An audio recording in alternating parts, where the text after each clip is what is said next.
हम लोगों ने आज लेक्चर नंबर 2 शुरू करना है।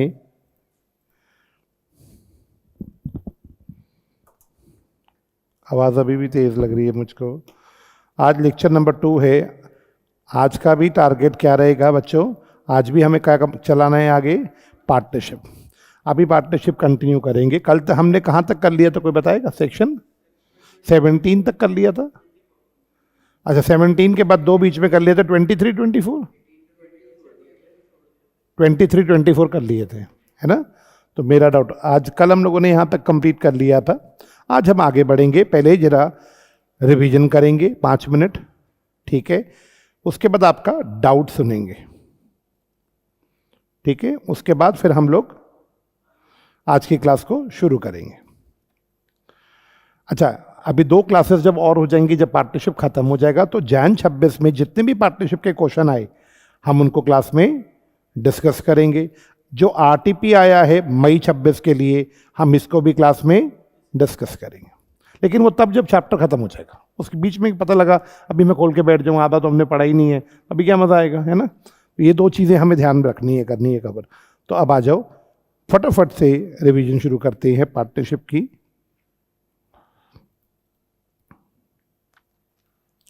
Partnership is a relation between 2 or more persons who have agreed to share profits of the business carried on by all or any of them acting for all. Section number 4. Persons को individually बोला जाएगा, partners और collectively बोला जाएगा, और जिस नाम से बिजनेस करेंगे उस नाम में फर्म्स नेम बोला जाएगा। बिल्कुल ठीक बोला आप लोगों ने। बताओ जी, असेंशियल एलिमेंट पार्टनरशिप बनाने के लिए कितने लोग जरूरी है? 2 और मोर चाहिए मिनिमम। मैक्सिमम बताइए कितने चाहिए? मैक्स टू मैक्स 50 चाहिए। अच्छा, माइनर फॉर्म में पार्टनर बन सकते हैं? नहीं बन सकता। एक और नाम बताओ कौन नहीं बन सकता? एक पार्टनरशिप फर्म भी पार्टनर नहीं बन सकता। मैं तो बुक में ऐसे निशान लगा के काट रहा था कि मुझे भी याद है कि अच्छा ये थे, है ना? नेक्स्ट सवाल, एग्रीमेंट। बताओ बच्चा, पार्टनरशिप क्या एग्रीमेंट से बनती है? एक बंदा दूसरे को ऑफर देगा, उसके बाद सामने वाला एक्सेप्ट, क्या तू मेरा पार्टनर बनेगा, चल मिलके बिजनेस करें। यानी पार्टनरशिप एग्रीमेंट से बनती है। पार्टनरशिप वॉलंटरीली नेचर की होती है। What is voluntary? जोर जबरदस्ती से नहीं होती, कॉन्ट्रैक्चुअल नेचर की होती है।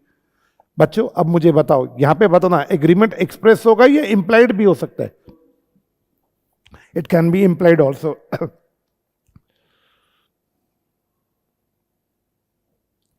विशाल आपने लिखा, देखते हैं बेटा, अभी देख लेते हैं, कोई बात नहीं, नाराज नहीं होना। हाँ, मेरा सवाल, अच्छा बताना, बिजनेस पार्टनरशिप में सबसे पहला नेक्स्ट थर्ड पॉइंट कहता है पार्टनरशिप में बिजनेस करो, कोई भी ट्रेड करो, कोई भी ऑक्यूपेशन करो, कोई भी प्रोफेशन करो, और इंटेंशन क्या कमाने की होनी चाहिए? क्या चैरिटी के लिए पार्टनरशिप अलाउड या नॉट अलाउड? प्रॉफिट शेयरिंग जरूरी है। बताओ बेटा, यस या नो? पार्टनरशिप में प्रॉफिट शेयरिंग ऑप्शनल है या मैंडेटरी है? पार्टनर्स में प्रॉफिट किसी भी रेशियो में शेयर करो, बट शेयरिंग जरूरी है। अच्छा, क्या शेयरिंग ऑफ लॉस भी जरूरी है?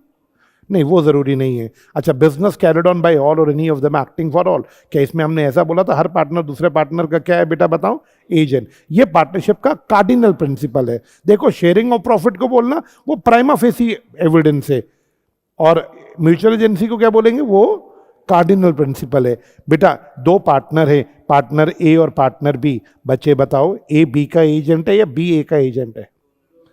अगर ए एजेंट तो बी प्रिंसिपल, बी एजेंट तो ए प्रिंसिपल। ए कुछ करेगा बी लायबल, बी कुछ करेगा। क्या ये बात क्लियर है? केडी कमत के केस में क्या बोला था सुप्रीम कोर्ट ने? सुप्रीम कोर्ट ने देखो 3 बातों पे जोर दिया था। एग्रीमेंट होना चाहिए, क्या कमाने के लिए? प्रॉफिट। और क्या करना है? चाहे एक बंदा करे, सारे मिलके करे, तो हम मानेंगे कि क्या हो गई उनके बीच में? पार्टनरशिप। फिर हमने कोनर्स वाला क्वेश्चन किया था, ये क्वेश्चन हमने क्लास में ही डिस्कस कर लिया था। ट्रू टेस्ट पे आइए। सबसे पहला टेस्ट कहता है agreement. What is agreement? Again, partnership agreement से आती है, ये लाइन जरूर लर्न करना। पार्टनरशिप स्टेटस से नहीं होती। हिंदू अनडिवाइडेड फैमिली में बच्चा पैदा होती है, फैमिली का मेंबर बन जाता है, बट पार्टनरशिप में ऐसे कोई नहीं बन जाता। पार्टनर बनने के लिए एग्रीमेंट करना जरूरी है। शेयरिंग ऑफ प्रॉफिट जरूरी है।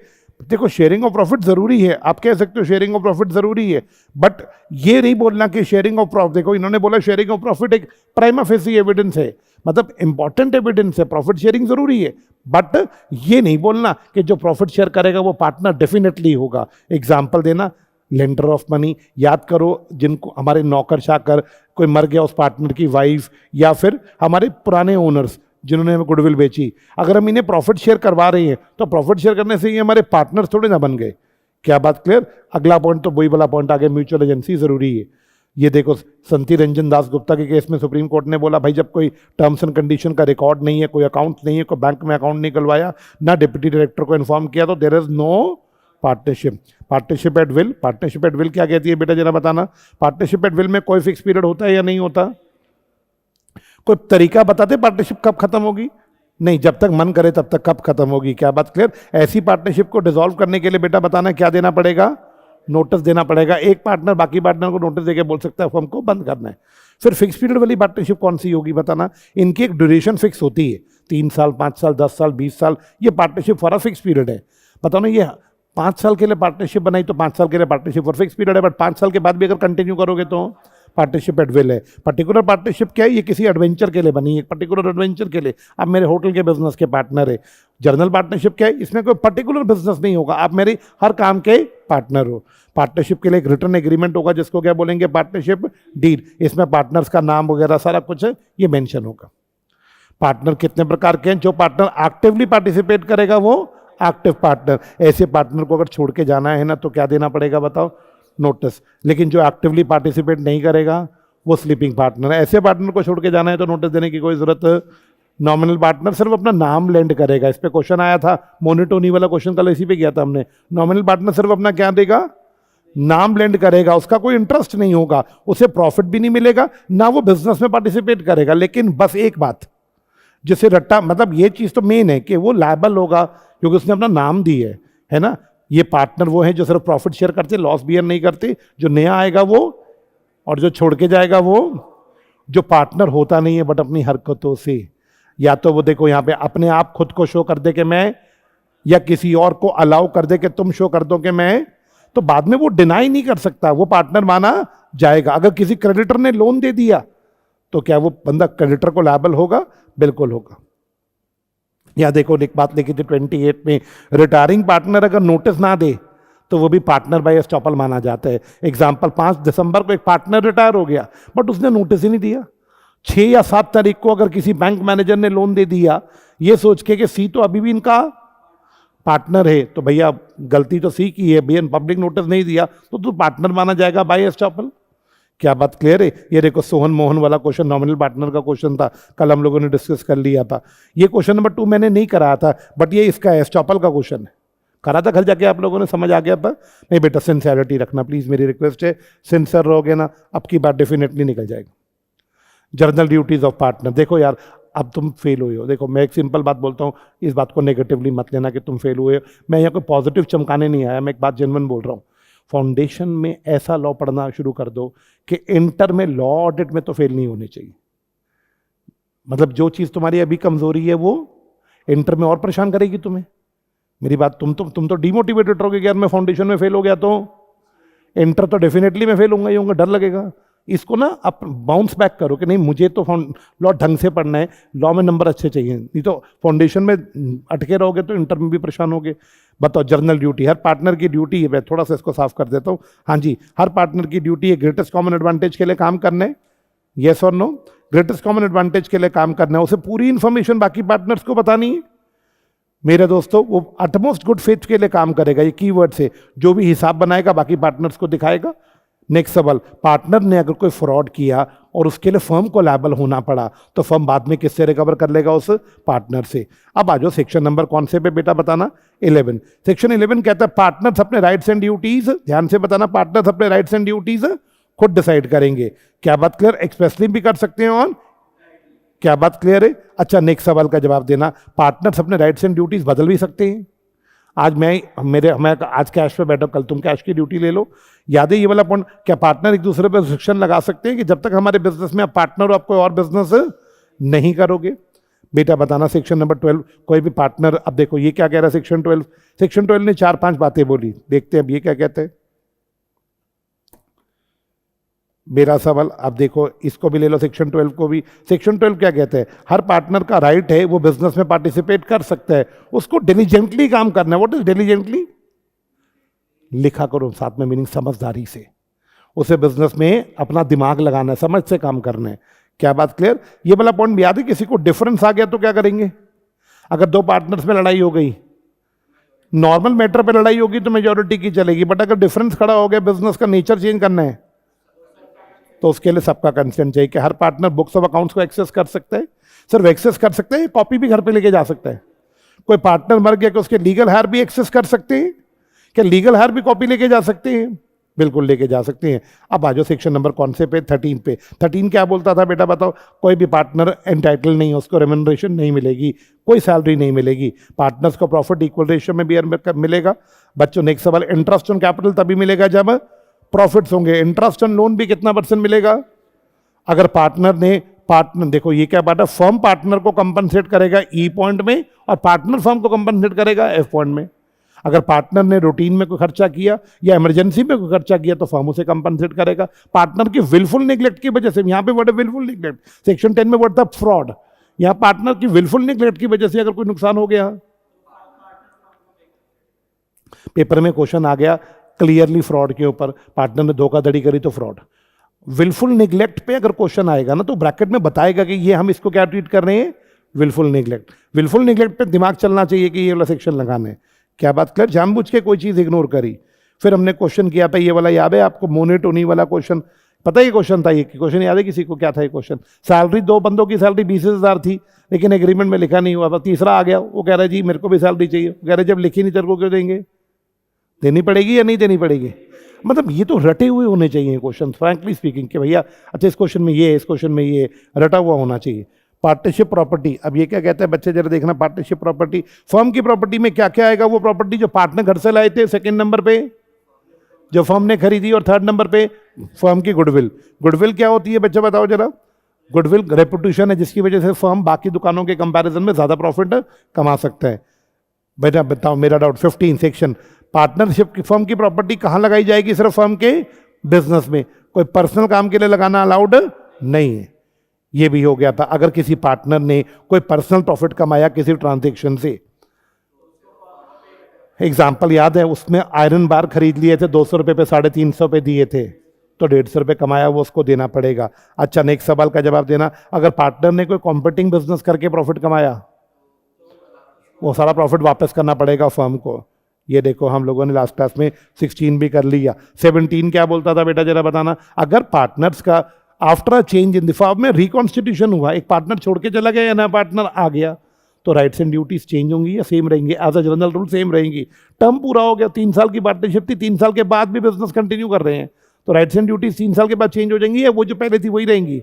वही रहेंगी। अच्छा कोई एडिशनल अंडरटेकिंग स्टार्ट कर दी, पहले सोचा था होटल का बिजनेस करेंगे, अब सोच रहे हैं साथ में कुर्सियों का बिजनेस भी करेंगे, तो कुर्सियों के बिजनेस के लिए नई राइट्स एंड ड्यूटीज होंगी या जो होटल वाली हैं वही रहेंगी? बट आप चेंज करना चाहो तो कर सकते हो। ये भी हो गया था। 18 भी हम 18 से 22 हमने नहीं किया था, 23 को याद करो। अगर पार्टनर कुछ एडमिट करता है रूटीन कोर्स ऑफ बिजनेस में तो माना जाएगा उसने नहीं एडमिट किया, फर्म ने एडमिट किया। बट अगर पार्टनर की अथॉरिटी लिमिटेड है और थर्ड पार्टी को ये बात पता है तो पार्टनर कुछ भी एडमिट करेगा, ये नहीं माना जाएगा कि फर्म ने एडमिट किया। 24, अगर पार्टनर को नोटिस मिला, हैबिचुअली इसको ही मिलना चाहिए था, तो माना जाता है फर्म को मिला। लेकिन अगर पार्टनर फ्रॉड में इन्वॉल्व था तब ये सेक्शन एप्लीकेबल नहीं होगा। क्या बात क्लियर है? मेरा डाउट यहां तक हो गया था, बताइए। इसके आगे तो नहीं बढ़े थे अभी हम, 23-24 तक हो गया था। अब हम पहले ये वाला कंप्लीट करेंगे। आओ बताओ जी, आपके डाउट लेते हैं, बताओ हो गए डाउट्स कंप्लीट? ला रिवीजन में ही हो गए? नहीं रिवीजन तो यार अपन करेंगे, रोज की रोज करेंगे, उससे ना पक्का करवाने। अच्छा तुम लोग सच बताना, ऑनलाइन वाले ऑफलाइन वाले सबका रिप्लाई चाहिए मुझे। लर्न हुआ? कल लर्न किया था घर जाके? बेटे क्यों? पहले दिन ही तुम तो चूक गए, पहले दिन ही चूक गए। ऐसे तो 30 दिन में लॉ लर्न नहीं हो पाएगा। तुम्हारा क्या रहा? काइंड्स ऑफ पार्टनरशिप तक कर लिया, उसके तुम दोनों इकट्ठे पढ़ रहे थे क्या?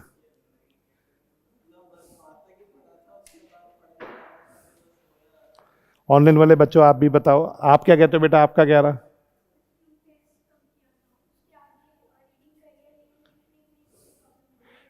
बच्चे मैं ये बोल रहा हूँ अभी लिखने की तो बात ही मत करो ना, अभी तो सारा फोकस लर्निंग पे। लिखने का भी मैं तरीका बताऊंगा, पहले तो मुझे ये बोलो सर हमने लर्न कर लिया, अब बताओ लिखना कैसे। अभी तो अब आप बताओ, आज का दिन है, आज सेकेंड डे है, कल थर्ड डे। मैंने 4 दिन बोले हैं पार्टनरशिप को, मैं तो लटका के 4 दिन, वैसे है 3 दिन का। कल तुमने बोला था कि सर, एक बच्चे ने लिखा था सर जल्दी खत्म हो सकता तो जल्दी खत्म कर देना, मैं नहीं करना चाह रहा, मैं तो आराम आराम से चलूंगा। लेकिन लर्निंग तो तुम्हें ही करनी पड़ेगी ना। अब तुम मुझे कहो सर आप लर्न भी करवा दो ऊंचा ऊंचा बुलवा के, तो भाई फिर तो रेगुलर बैच बना दो इसको, है कि नहीं है? हाँ जी, नहीं लर्न करना ज़रूरी है। आज वो हो जाओ कि नहीं भैया अब आज तो मैं पता है मैं 35-36 तक करा दूंगा, वो सारा निपटा देंगे, डेथ, एक्सपल्शन, रिटायरमेंट सारा वो निपट जाएगा।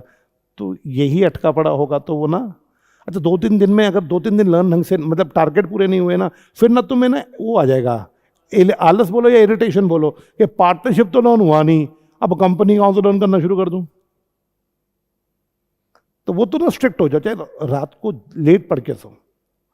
मुझे नहीं पता तुम कौन सी श्रेणी के बच्चे हो, रात को लेट पढ़ के सोते सुबह जल्दी उठ के पढ़ते, मुझे नहीं पता।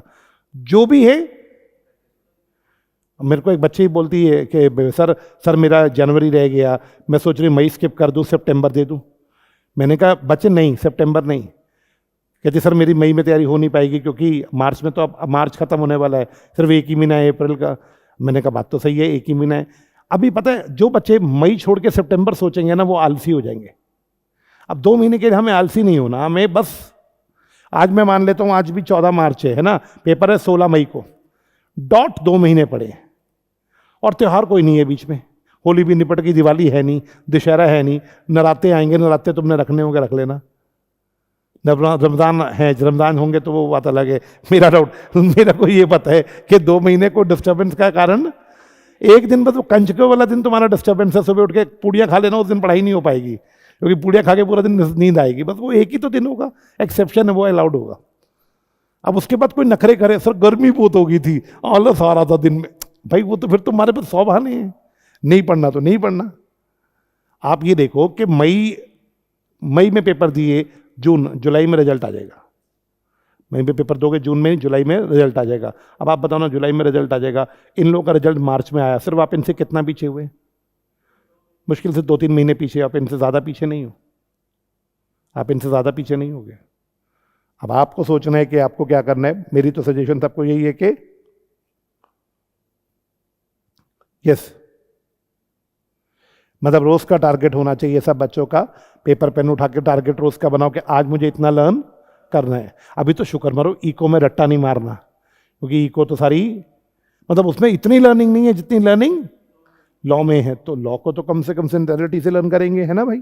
चलो आओ, अब डाउट खत्म नहीं है तो अब हम शुरू करते हैं सेक्शन। कौन सा बेटा बताना? 18 onwards.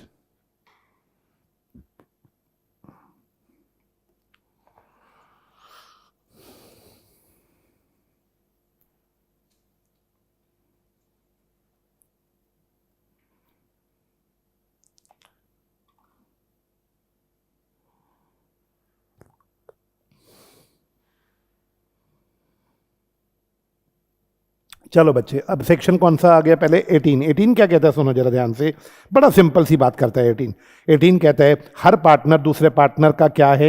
Agent for the business of the firm. Business में हर पार्टनर दूसरे पार्टनर का, एग्जाम्पल हमारा कपड़े का बिजनेस है, आप मेरे सारे पार्टनर्स हो, तो हम एक दूसरे के कपड़े के बिजनेस में एजेंट है। आप कुछ करोगे, मैं लायबल हूं, मैं कुछ करूंगा, लेकिन सिर्फ कपड़े के बिजनेस की बात हो रही है। मेरी बात समझ आ गई? बिजनेस में हम एक दूसरे के कौन है? सब एक दूसरे के एजेंट्स हैं। ये सेक्शन कौन सा बोलते हैं? यानी 18 ने तो म्यूचुअल एजेंसी वाली बात को रिपीट कर दिया, 18 ने तो म्यूचुअल एजेंसी वाली बात को रिपीट कर दिया। मेरा अब 19 क्या कहते हैं? 19 talks implied authority of partner. ध्यान से सुनना, act of a partner which is done to carry on in the routine way business of the firm binds the firm. ध्यान से, act of a partner, partner ने कुछ किया, done to carry on business, partner ने business के लिए कुछ किया और करा भी यूजुअल वे में। What is usual? जैसा होता है वैसे ही किया, करा अपने लिए, बिजनेस के लिए, तो वो बिजनेस उसके बाइंड होगा, बिजनेस उसके लिए, फर्म उसके लिए लायबल होगा। एग्जाम्पल बड़ा ध्यान से, मान लो हम 4 पार्टनर्स हैं, एग्जाम्पल हम 4 पार्टनर्स हैं ABCD, ठीक है। हमारे यहां पे परचेस की जिम्मेवारी किसकी होती है? मिस्टर ए की। जो भी परचेस करना है, ए का ना बड़ा तरीका है परचेस करने का। ए जिससे भी माल खरीदते हैं ना, पहले उसको कॉल करके रेट पूछते हैं 2-3 जगह से, जहां रेट सबसे अच्छा मिलता है वहां से खरीदते हैं। अब ए छुट्टी पे चले गए 2-3 दिन के लिए, माल शॉर्ट पड़ रहा था, बी फैक्ट्री देखता है, सारी प्रोडक्शन देखने का काम बी का है। बी ने ए के कमरे में फोन मिलाया, कोई फोन नहीं उठा रहा, चपड़ासी ने बताया सर ए बाबू जी छुट्टी पे है। कह रहा यार अब ए छुट्टी पे है, माल कैसे आएगा, फैक्ट्री बंद हो जाएगी। बी ने ऑर्डर दिया, हेलो भाई साहब माल चाहिए, सप्लायर साहब माल चाहिए। ए ने ए परचेस करता है बट ए नहीं कर रहा, अब की बार कौन कर रहा है? बी कर रहा है। मेरा क्वेश्चन, किसने एक्ट किया? एक्ट कौन सा हुआ यहां पे बताना? परचेस। एक्ट किसने किया? पार्टनर कौन है? बी। क्या बी अपने लिए कर रहा है या बिजनेस के लिए कर रहा है? क्या वैसे ही परचेस कर रहा है जैसे ए करता था? वैसे ए भी तो फोन करके मंगाता था, तो बी ने भी फोन करके ही मंगाया। बच्चों अब आप बताना, इसके लिए बी लायबल होगा इस परचेस के लिए या फर्म लायबल होगा? फर्म लायबल होगा। बी को अथॉरिटी दे रखी थी परचेस करने के लिए, या बिना अथॉरिटी के उसने परचेस कर लिया? बिना अथॉरिटी के उसने परचेस कर लिया। अगर बी को अथॉरिटी दे रखी होती तो ये बी की एक्सप्रेस अथॉरिटी होती, बी को अथॉरिटी नहीं दी, फिर भी बी ने परचेस कर लिया, ये बी की इंप्लाइड अथॉरिटी है। इंप्लाइड अथॉरिटी वो अथॉरिटी होती है जो हम देते नहीं है, बल्कि अपने आप पार्टनर्स के पास होती है। मेरा अब आप बताना जरा, बी, अब बी भी अवेलेबल नहीं होता, सी कहते हैं यार मैं ही परचेस कर लेता हूं, भाई माल तो चाहिए, सी माल मंगवा ले तो ये सी की इंप्लाइड अथॉरिटी, डी माल मंगवा ले तो डी की इंप्लाइड अथॉरिटी। अच्छा ए माल मंगाएगा तो उसकी इंप्लाइड अथॉरिटी नहीं है, उसकी तो एक्सप्रेस अथॉरिटी है। तो बताओ बेटा क्या तो फिर what is implied authority? Implied authority का मतलब बस ये 4 वर्ड्स, कोई भी काम जो रूटीन में आप कर रहे हो वैसे ही कर रहे हो जैसे होना चाहिए, और अपने लिए नहीं कर रहे, फर्म के लिए कुछ भी कर रहे हो जो बिल्कुल वैसे ही कर रहे हो जैसे होना चाहिए, तो बेटा वो आपकी इंप्लाइड अथॉरिटी है। अब इसको दोबारा बोलना, फर्म के लिए क्या कोई भी पार्टनर कोई भी रूटीन काम कर सकता है, चाहे उसकी अथॉरिटी में वो काम हो या ना हो? इसको बोलेंगे कौन सी अथॉरिटी? Implied authority. क्या बात क्लियर है? अथॉरिटी जो इस सेक्शन में आपको मिलेगी उस अथॉरिटी को किस नाम से बुलाएंगे? इसमें आप लायबल हो या पूरा फर्म बाइंडेड है? फर्म बाइंड है। क्या बात क्लियर है? अब आप बताओ, मेरा लॉ मेकर ने कहा तो इंप्लाइड अथॉरिटी का दायरा बहुत बड़ा है। आपको लग रहा है पंखा खराब हो गया, आपने पंखा खरीद लिया, ये इंप्लाइड अथॉरिटी में आता है फर्म की। आपको लग रहा है रॉ मटेरियल खत्म हो गया, रॉ मटेरियल, ट्रक में माल लोड कराया, ट्रक का टायर पंचर हो गया, आपने कहा यार टायर पंचर हो गया, चल यार मैं ठीक करवा देता हूं। यानी इंप्लाइड अथॉरिटी की तो कोई लिमिट ही नहीं है, कितना कुछ आ जाएगा आपके इंप्लाइड अथॉरिटी में। बट लॉ ने कहा मैं बताता हूं, ये काम इंप्लाइड अथॉरिटी में नहीं आएंगे, ये काम पार्टनर्स की इंप्लाइड अथॉरिटी में नहीं आएंगे। अगर ये काम करने हैं तो आपके पास एक्सप्रेस अथॉरिटी होनी चाहिए, बिना एक्सप्रेस अथॉरिटी के आप ये काम नहीं कर सकते। कोई पार्टनर ये बोल के नहीं कर सकता कि मैंने तो इसलिए किया क्योंकि ये मेरी इंप्लाइड अथॉरिटी है, लॉ ने मना किया कि ये काम बिल्कुल नहीं कर सकते। बताओ जी कौन कौन से काम? सबसे पहले फर्म की कोई डिस्प्यूट है, फर्म की डिस्प्यूट है, फर्म के बिजनेस की डिस्प्यूट है और पार्टनर उसको सबमिट कर दे आर्बिट्रेशन के लिए। डिस्प्यूट किसकी है? फर्म के बिजनेस की। क्रेडिटर पैसे नहीं दे रहे, डेटर पैसे नहीं दे रहे, है ना, लड़ रहे हैं हमारे से। अब हम डेटर लड़ रहे हैं, लड़ाई चल रही है, तो लड़ाई चल रही है तो कोर्ट में जाएंगे। दोबारा बोलो, लड़ाई चल रही है तो किसके पास जाएंगे? या आर्बिट्रेटर के पास जाएंगे। आर्बिट्रेटर कौन हुआ? एक मिडलमैन जो दोनों लोगों की बात सुन के अपना फैसला सुना दे। कोर्ट लंबा प्रोसीजर है प्रॉब्लम सॉल्व करने का, आर्बिट्रेटर छोटा इजी प्रोविजन है। कोर्ट में जाओ, कोर्ट में तारीख मिलेगी, फिर केस सुना जाएगा। आर्बिट्रेशन में इतना लंबा टाइम, सिंपल, दो लोगों को अपनी प्रॉब्लम आर्बिट्रेटर को बताएंगे, आर्बिट्रेटर दोनों की बात सुन के अपना डिसीजन सुनाएगा। अच्छा, ये डिसीजन कि फर्म का केस कोर्ट के पास लेके जाना है या आर्बिट्रेटर के पास लेके जाना है, ये पार्टनर डिसाइड करेगा या पूरा फर्म डिसाइड करेगा? फर्म डिसाइड करेगा। अब एक पार्टनरशिप, फर्म के 3 पार्टनर है, सी क्या करते हैं? चुपचाप फर्म के केस को किसके पास ले जाते हैं? ए और बी बोले यार ये तू कैसे ले गया, तूने फर्म का केस आर्बिट्रेशन के पास कैसे ले गया? कहता है यार इतना तो मैं कर ही सकता हूं ना। नहीं, लॉ ने कहा ये काम तू नहीं कर सकता, ये काम करना है तो तेरे पास, पहला सवाल, फर्म का बैंक अकाउंट अपने नाम पे खुलवाया? सी, तूने फर्म का अकाउंट खुलवा दिया, किसके नाम पे? कहता अपने नाम पे। क्यों अपने नाम पे क्यों खुलवाया? वो किसी के नाम पे खुलवाना था, मैंने अपने नाम पे खुलवा लिया। नहीं, ये भी तेरी इंप्लाइड अथॉरिटी का पार्ट। फर्म का कोई क्लेम था, क्लेम मतलब पैसा, फर्म को पैसा आना था डेटर से, डेटर ने फर्म का 1 करोड़ देना था, डेटर कह रहा है जी मैं 1 करोड़ नहीं दे पाऊंगा, लड़ रहे हैं हमसे, कह रहा है 50 लाख में नक्की करो, कॉम्प्रोमाइज करने को बोल रहा है। कितने में? 50 लाख में। सी पार्टनर गया कोर्ट में, कॉम्प्रोमाइज करके आ गया। बिना ए और बी ने नहीं कहा था कॉम्प्रोमाइज करने को, अपने आप कॉम्प्रोमाइज करके आ गया। रिलिंग्विश का मतलब माफ कराया कि चल तू यार 50 ही दे दे, 50 रहने दे। क्या पार्टनर अपनी मर्जी से कॉम्प्रोमाइज कर सकते हैं? पैसे किसके हैं, पार्टनर के या फर्म के? तो सबका कंसेंट चाहिए।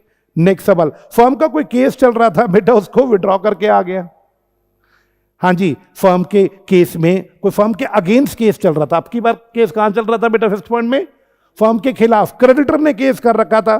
क्रेडिटर कहता है 2 करोड़ दो, फर्म कहता है हमने तो 1.5 करोड़ देना है आपको सिर्फ। क्रेडिटर बोल रहा 2 करोड़, फर्म क्या कह रहे हैं? सी को भेजा, जाओ कोर्ट में जाओ। सी गया, क्रेडिटर बोला मेरे 2 करोड़ दो। सी बोला चल ले ले यार, तू 2 करोड़ ले ले। सी ने क्लेम क्या कर दिया दोस्तों बताओ? एडमिट कर दी एक लायबिलिटी। क्रेडिटर जितने मांग रहा था उतने पैसे उसको देने को तैयार हो गए। ये क्या बात है भाई? सी नेक्स्ट सवाल, कोई इमूवेबल प्रॉपर्टी एक्वायर खरीद के ले आया फर्म के लिए। फर्म के लिए एक बिल्डिंग खरीद के ले आया। बाकी पार्टनर बोले भाई बिल्डिंग है, कोई छोटा मोटा टॉय थोड़ी ना है, खरीदने से पहले एक बार पूछ तो लेता। हाँ जी, कोई इमूवेबल प्रॉपर्टी बेच आया फर्म की। पिछले पॉइंट में खरीद के लाया था इमूवेबल प्रॉपर्टी, इस पॉइंट में बाकी पार्टनर कहेंगे पूछना जरूरी नहीं समझता। या फर्म को बाकी फर्म के साथ, दूसरे फर्म के साथ, मैंने आपको बताया फर्म दूसरे फर्म का पार्टनर नहीं बन सकता, लेकिन ए बी सी तीनों के किसी दूसरे फर्म के पार्टनर बन सकते हैं। तो ए बी सी किसी दूसरे फर्म के पार्टनर अपनी मर्जी से, सी डिसाइड करेगा कि ए बी सी किसी फर्म के पार्टनर बनेंगे, या तीनों का डिसीजन होना चाहिए। यानी सी ये आपकी इंप्लाइड अथॉरिटीज में नहीं आते। बोलो बच्चे, क्या बात क्लियर है? फिर इंप्लाइड अथॉरिटी में क्या आता है? फिर से कोई भी एक्ट जो आप कर सकते हो रूटीन में, जैसे यूजुअल तरीके से कर सकते हो अपने लिए या बिजनेस के लिए, वो फर्म आपकी इंप्लाइड अथॉरिटी है। अच्छा, अगर पार्टनर कोई कम करेगा इंप्लाइड अथॉरिटी में तो उसके लिए पार्टनर लायबल या फर्म लायबल? Firm liable. लेकिन 8 काम है जो आपकी इंप्लाइड अथॉरिटी में, तो एक बार जरा बताना, अगर ये 8 काम पार्टनर करेगा तो कौन liable? Partner liable, firm liable नहीं होगा। हाँ जी, बोलो बच्चे, क्या इंप्लाइड अथॉरिटी का ये वाला पॉइंट समझ आ गया? नेक्स्ट सवाल 22 से 1 मिनट बाद आएंगे 22 पे। अब हम जा रहे हैं किसके ऊपर? 20 पे। पहले 22 में 2 मिनट बाद आएंगे, पहले 20 को निपटा जाते हैं, है ना मेरा सवाल? क्योंकि इंप्लाइड अथॉरिटी चल रही है तो एक बार पूरी स्टोरी कंप्लीट कर लेते हैं।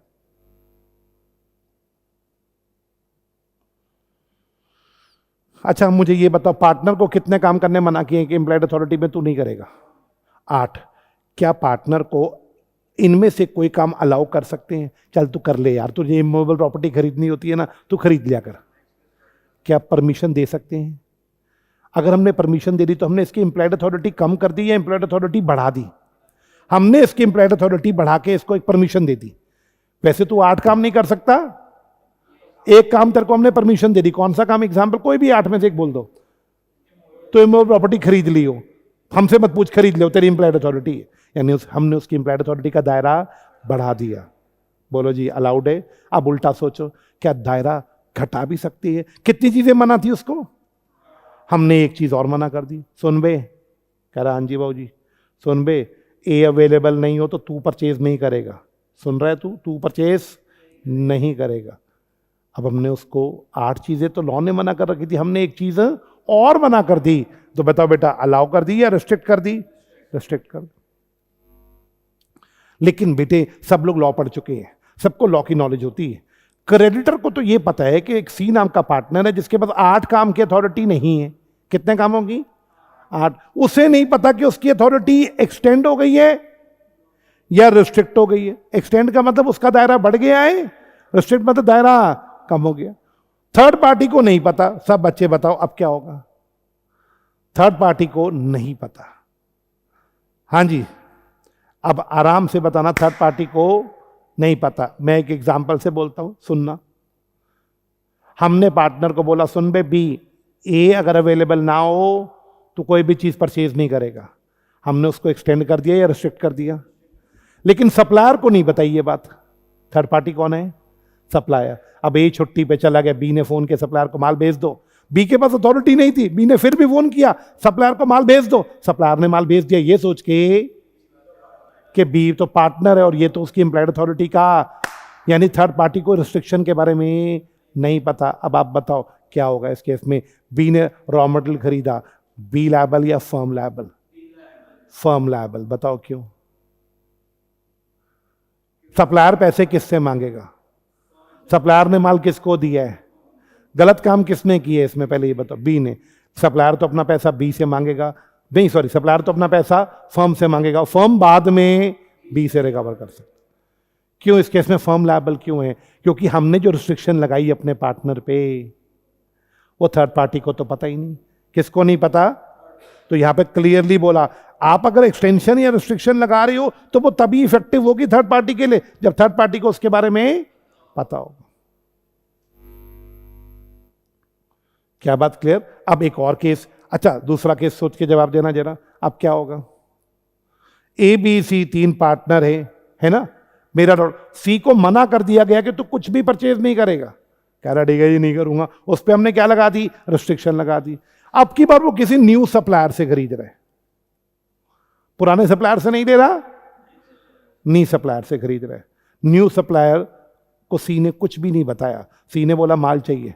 न्यू सप्लायर को नहीं पता कि ये फर्म नाम की कोई चीज भी है। न्यू सप्लायर किसको बेच रहा है? सोच के जवाब देना। सी को। उसने बिल किसके नाम का बनाया? न्यू सप्लायर को फर्म के बारे में कुछ पता ही नहीं है। अब अगर न्यू सप्लायर से फर्म के नाम पे बिल बनवाया ही नहीं गया, किसके नाम पे बनवाया गया? यानी न्यू सप्लायर को फर्म के बारे में कुछ, तो अब कौन लायबल होगा? अब तो मिस्टर सी पर्सनली लायबल होंगे, अब तो फर्म लायबल नहीं होगी। बोलो बच्चे, क्या बात क्लियर? इन दोनों पॉइंट्स में डिफरेंस समझ आ गया? भाई आवाज नहीं आई तो एक बार जरा जल्दी से बता दो। हाँ जी। अच्छा ये बताओ मुझे, अगर किसी पार्टनर की इंप्लॉयड अथॉरिटी बढ़ानी है, दायरा बढ़ाना, जा तू ये भी, तू इमूवेबल प्रॉपर्टी भी खरीद ले, या उसके ऊपर क्या लगानी है? क्या इसके लिए सारे पार्टनर्स का कंसेंट चाहिए होगा? आवाज नहीं आई? सारे। और मेरा डाउट, हाँ जी आपको ये बात क्लियर है? एनी वन पार्टनर और even a majority can't extend और रिस्ट्रिक्ट, क्लियरली मना करा।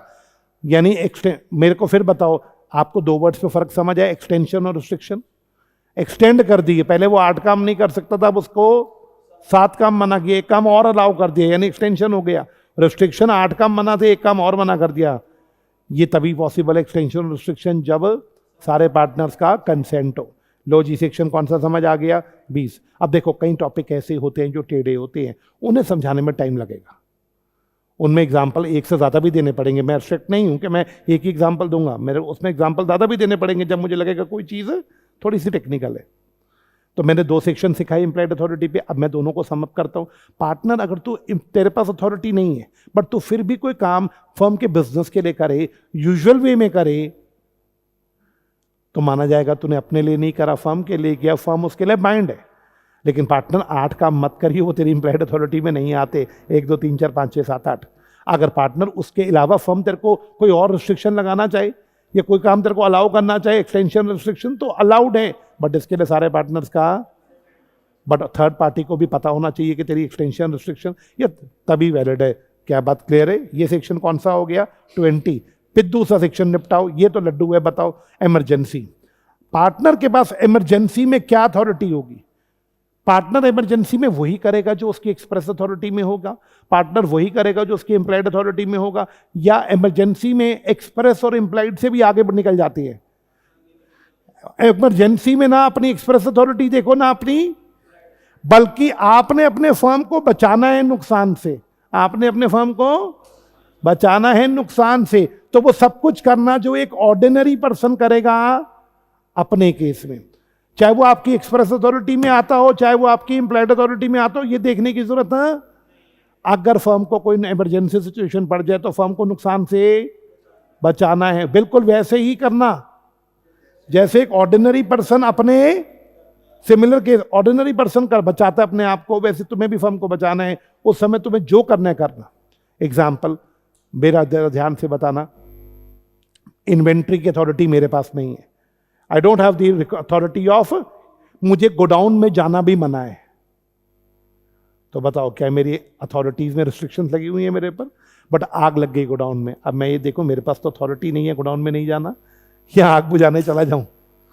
जाना पड़ेगा। अच्छा वहां पे फायर एक्सटिंग्विशर नहीं थे, खत्म हो गए थे, फोन करना था कि फायर ब्रिगेड आ जाए, फायर ब्रिगेड को फोन किया, कहते हमारे पास पानी नहीं है, प्राइवेट टैंकर से बुलाओ। प्राइवेट टैंकर को कैसे बुलाऊं? परचेज की अथॉरिटी सिर्फ यही पार्टनर के पास है, उसका फोन स्विच ऑफ है। बुला लो टैंकर को अपने अपने आप फोन करके कि नहीं ये सब डांटेंगे, बुला लो। यहाँ पे यहाँ एक्सप्रेस और एम्प्लॉयड अथॉरिटी नहीं चलती। बोलो जी क्या बात समझ आ गया? ये सेक्शन कौन सा है बच्चों बताना जरा? 21। बट यहां पे पता क्या चलता है? यहां एम्प्लॉयड एक्सप्रेस नहीं चलती, यहां चलता क्या है? Ordinary prudence. हाँ जी, इन इज ओन केस अंडर, तुम वैसा सब कुछ करो जैसे एक आम बंदा अपने केस में करता है। अब आग लग गई, काम बंदा क्या करता है, फायर ब्रिगेड को बुलाता है, फायर ब्रिगेड अवेलेबल ना हो तो प्राइवेट टैंकर्स को बुला के आग बुझाएगा। तुम भी ये करना। तुमने कहा नो, हमारे गोडाउन में आग, तुमने हेलीकॉप्टर को फोन किया, हेलीकॉप्टर वाले भैया पानी भरो हेलीकॉप्टर में और ऊपर जाके फेंको। हेलीकॉप्टर वाले ने बहुत तगड़ा बिल बना दिया, आपने तो इमरजेंसी में किया ना। तो मेरा क्वेश्चन, क्या फर्म लायबल होगा इस हेलीकॉप्टर के बिल के लिए, यस या नो? नहीं लायबल होगा, क्योंकि ये आपने ऑर्डिनरी पर्सन की तरह तो सोचा ही नहीं, यहाँ तो आप हाईफाई सोच रहे हो बहुत। बोलो बच्चे, क्या पॉइंट क्लियर है? ये आपको मैंने 21 भी सिखा दिया।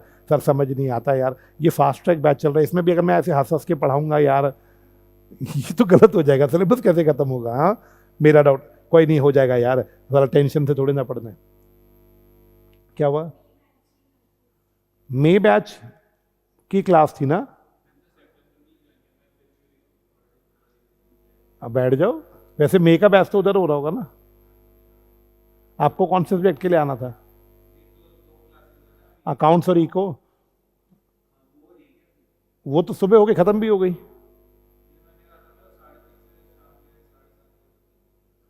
मंडे टू फ्राइडे होती है वो, आज सैटरडे, आज मॉर्निंग में थी।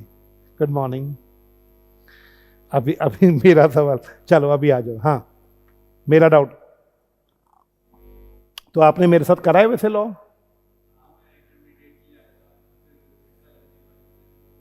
अच्छा, मेरा सवाल, चलो आप भी मस्ती से बात कर रहे हो हैं भाई। चलो ओके, अभी लास्ट सेक्शन पे चलते हैं। कौन सा आ गया बेटा, जरा बताना। अब 22 का ना, 22 का इम्प्लाइड अथॉरिटी से कोई लेना देना नहीं है। जैसे इमरजेंसी वाले का इम्प्लाइड अथॉरिटी से कोई लेना देना नहीं था। इम्प्लाइड के दो ही सेक्शन थे। सेक्शन कौन सा बेटा? 19 और 19 में इम्प्लाइड अथॉरिटी बताई गई है, और 21 में एक्सटेंशन, और that's all about implied authority. अब आखिरी सेक्शन कौन सा बचा है यहाँ पे बताना? 22। 22 कहता है, एक जर्नल सवाल, फर्म लायबल कब होता है? जब काम किसके नाम पे किया जाए? फर्म के नाम पे किया जाए। ध्यान से बोलो, फर्म तभी लायबल होगा जब वो काम किसके नाम पे, वो एक्ट किसके नाम पे की जाएगी? या तो फर्म के नाम पे की जाए, या फिर किसी अदर मैनर में की जाए। हाँ जी, ये इंटेंशन से कि बाइंड किसको करना है। ऑप्शन ए, फर्म तभी लायबल होगा जब वो कोई एक्ट या कोई इंस्ट्रूमेंट किसके नाम पे बना होगा? बताओ। फर्म के। एक्ट का एग्जांपल, परचेज फर्म के नाम पे हुई है तो कौन लायबल होगा? Firm liable. इंस्ट्रूमेंट का एग्जांपल, एक सेल के पेपर्स बने, जैसे बोलते सेल डीड, प्रॉपर्टी बिक रही है फर्म की, उसके लिए एक इंस्ट्रूमेंट बना, इंस्ट्रूमेंट का नाम मैंने क्या रखा? Sale deed. फर्म के नाम पे बनी तो लायबल कौन होगा? फर्म। फर्म किसी भी एक्ट और इंस्ट्रूमेंट के लिए तब लायबल होगा जब वो सब कुछ किसके नाम पे होगा? फर्म के नाम पे। ये ऑप्शन 1 है। ऑप्शन 2, हो सकता है फर्म के नाम पे ना हो, किसी ऐसी मैनर में हो जिसकी एक्सप्रेस या इंप्लाइड इंटेंशन यही थी कि किसको बाइंड करना है। अब एग्जांपल नंबर 2 लेते हैं। मेरा डाउट, परचेज करना है, एबीसी में डिसाइड हुआ कि जब भी परचेज हुआ करेगा, ए के नाम पे परचेज हुआ करेगा, बट पेमेंट फर्म किया करेगा। अब फर्म के नाम पे कुछ भी नहीं खरीदा जा रहा, किसके नाम पे खरीदा जा रहा है? ए के नाम पे, लेकिन पेमेंट, क्योंकि इनके बीच में ये बात एक्सप्रेसली डिसाइड हुई। अब एक्सप्रेस के बाद एक और वर्ड क्या है यहां पे बताना। मान लो ये एक्सप्रेसली डिसाइड नहीं हुआ। एक्सप्रेस का एग्जांपल क्लियर। अब तीसरा एग्जांपल, ए बी सी ने परचेज को लेके कुछ बोला ही नहीं। ए ने एक दिन परचेज की, माल खरीदा, ए ने अपने नाम पे खरीद लिया। अब ये तो गलत कर लिया, जब कुछ कहा नहीं था तो एक अपने नाम पे नहीं खरीदना चाहिए था। बी और सी ने कुछ नहीं बोला, पेमेंट कर दी, फर्म ने पेमेंट कर दी। ए के नाम पे आया, बी और सी ने कुछ बोला ही नहीं, पेमेंट कर दी। थोड़े दिनों बाद फिर ए के नाम पे आया, बी और सी ने पेमेंट कर दी। तो क्या ये इंप्लाइड बन गया कि जब भी खरीदना है किसके नाम पे खरीदेंगे? ए के नाम पे, और पेमेंट कौन किया करेगा? फर्म। तो मेरा डाउट, एक बार जरा तीनों पॉइंट्स रिपीट कर दो जल्दी से।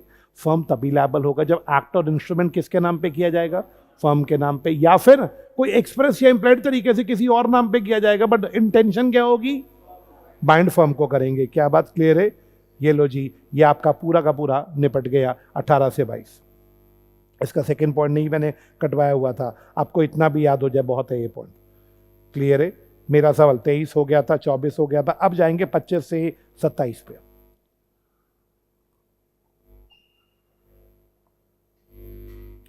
आओ जी, सब बच्चे बोर्ड पे देख के बताओ। पार्टनर ज्वाइंटली और सेवरली रिस्पॉन्सिबल है थर्ड पार्टी को अगर वो अपनी अथॉरिटी के अंदर कुछ भी करती। दोबारा, पार्टनर्स ज्वाइंटली भी लायबल हैं, और अब सेवरल, ज्वाइंट का मतलब तीनों लायबल हैं, सेवरली का मतलब तीनों में से कोई एक लायबल है। अगर मैं बोलता हूं पार्टनर्स ज्वाइंटली लायबल हैं तो तीनों लायबल हैं, सेपरेटली लायबल हैं तो क्रेडिटर किसी एक पार्टनर को भी पकड़ सकता है, लाओ जी पैसे दो, एक पार्टनर दे देगा, बाद में वो बाकी दो पार्टनर से रिकवर कर लेगा।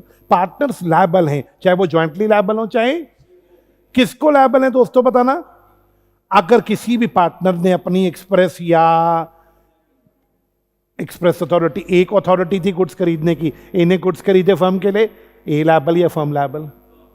बी के पास एक्सप्रेस अथॉरिटी नहीं थी बट उसने एम्प्लॉयड अथॉरिटी में रह के गुड्स खरीदे, अगेन कौन liable? Firm jointly liable, partner joint. Firm का मतलब क्या है? पार्टनर्स लायबल है, चाहे ज्वाइंटली लायबल हो चाहे सेपरेटली लायबल हो। बोलो बच्चे क्या बात क्लियर है?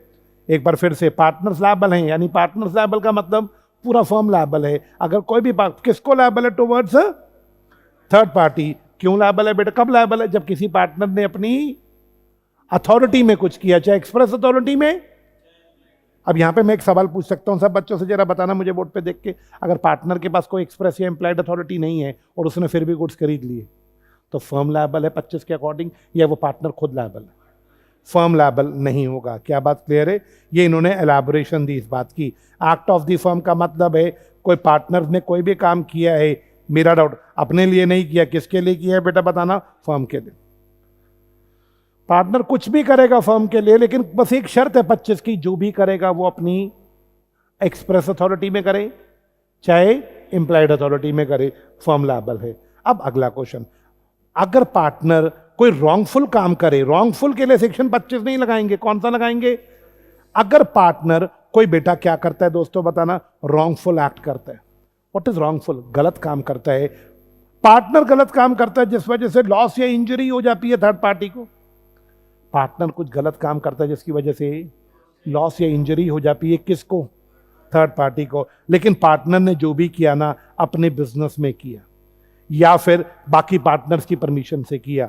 ए बी सी, ए ने बिजनेस माल बेचता है, ये माल बेचता है, खराब माल भी बेच देता है, उसका काम ही माल बेचना है, वो उसने खाने का सारा खराब सामान दे दिया मिस्टर कस्टमर को। बताओ कस्टमर को क्या हो गया बेटा बताना? लॉस हो गया। कस्टमर किसको पकड़ेगा? ए को पकड़ेगा या फर्म को पकड़ेगा? फर्म लायबल है। सर बट गलत काम तो ए ने किया, ए ने अपने लिए थोड़ी ना किया, फर्म के बिजनेस में किया। या फिर ए को किसने अथॉरिटी दे रखी थी? अरे खराब माल बेच, ए ने खराब माल बेच दिया। खराब माल बेचना क्या रॉन्गफुल एक्ट माना जाएगा? तो अगर उसने बेचा है बाकी पार्टनर्स के कहने पे या फर्म के बिजनेस में, तो उसके लिए वो अकेला लायबल या सारे लायबल? सारे लायबल। अब आप बताओ 25 और 26 में डिफरेंशिएट। रॉन्गफुल है तो 26, नहीं तो 25। क्या बात क्लियर है? रॉन्गफुल है तो 26, नहीं तो 25। हाँ जी, मेरा सवाल अब यहां पे देखो, मेरा सवाल, पार्टनर ने कुछ भी अनऑथराइज या रॉन्गफुल काम किया? नहीं। देखो लॉ मेकर ने क्या बोला? The fact that method employed by partner in doing it was unauthorised or wrongful would not affect the question. Furthermore, देखो इसका मतलब समझो, पार्टनर को बोला था कि माल बेच दे, खराब हो खराब भी बेच दियो। पार्टनर ने खराब माल बेचने के लिए जो तरीके अडॉप्ट करे, चाहे वो तरीके गलत भी हों, अनऑथराइज तरीके भी हों, उससे कोई फर्क नहीं पड़ेगा।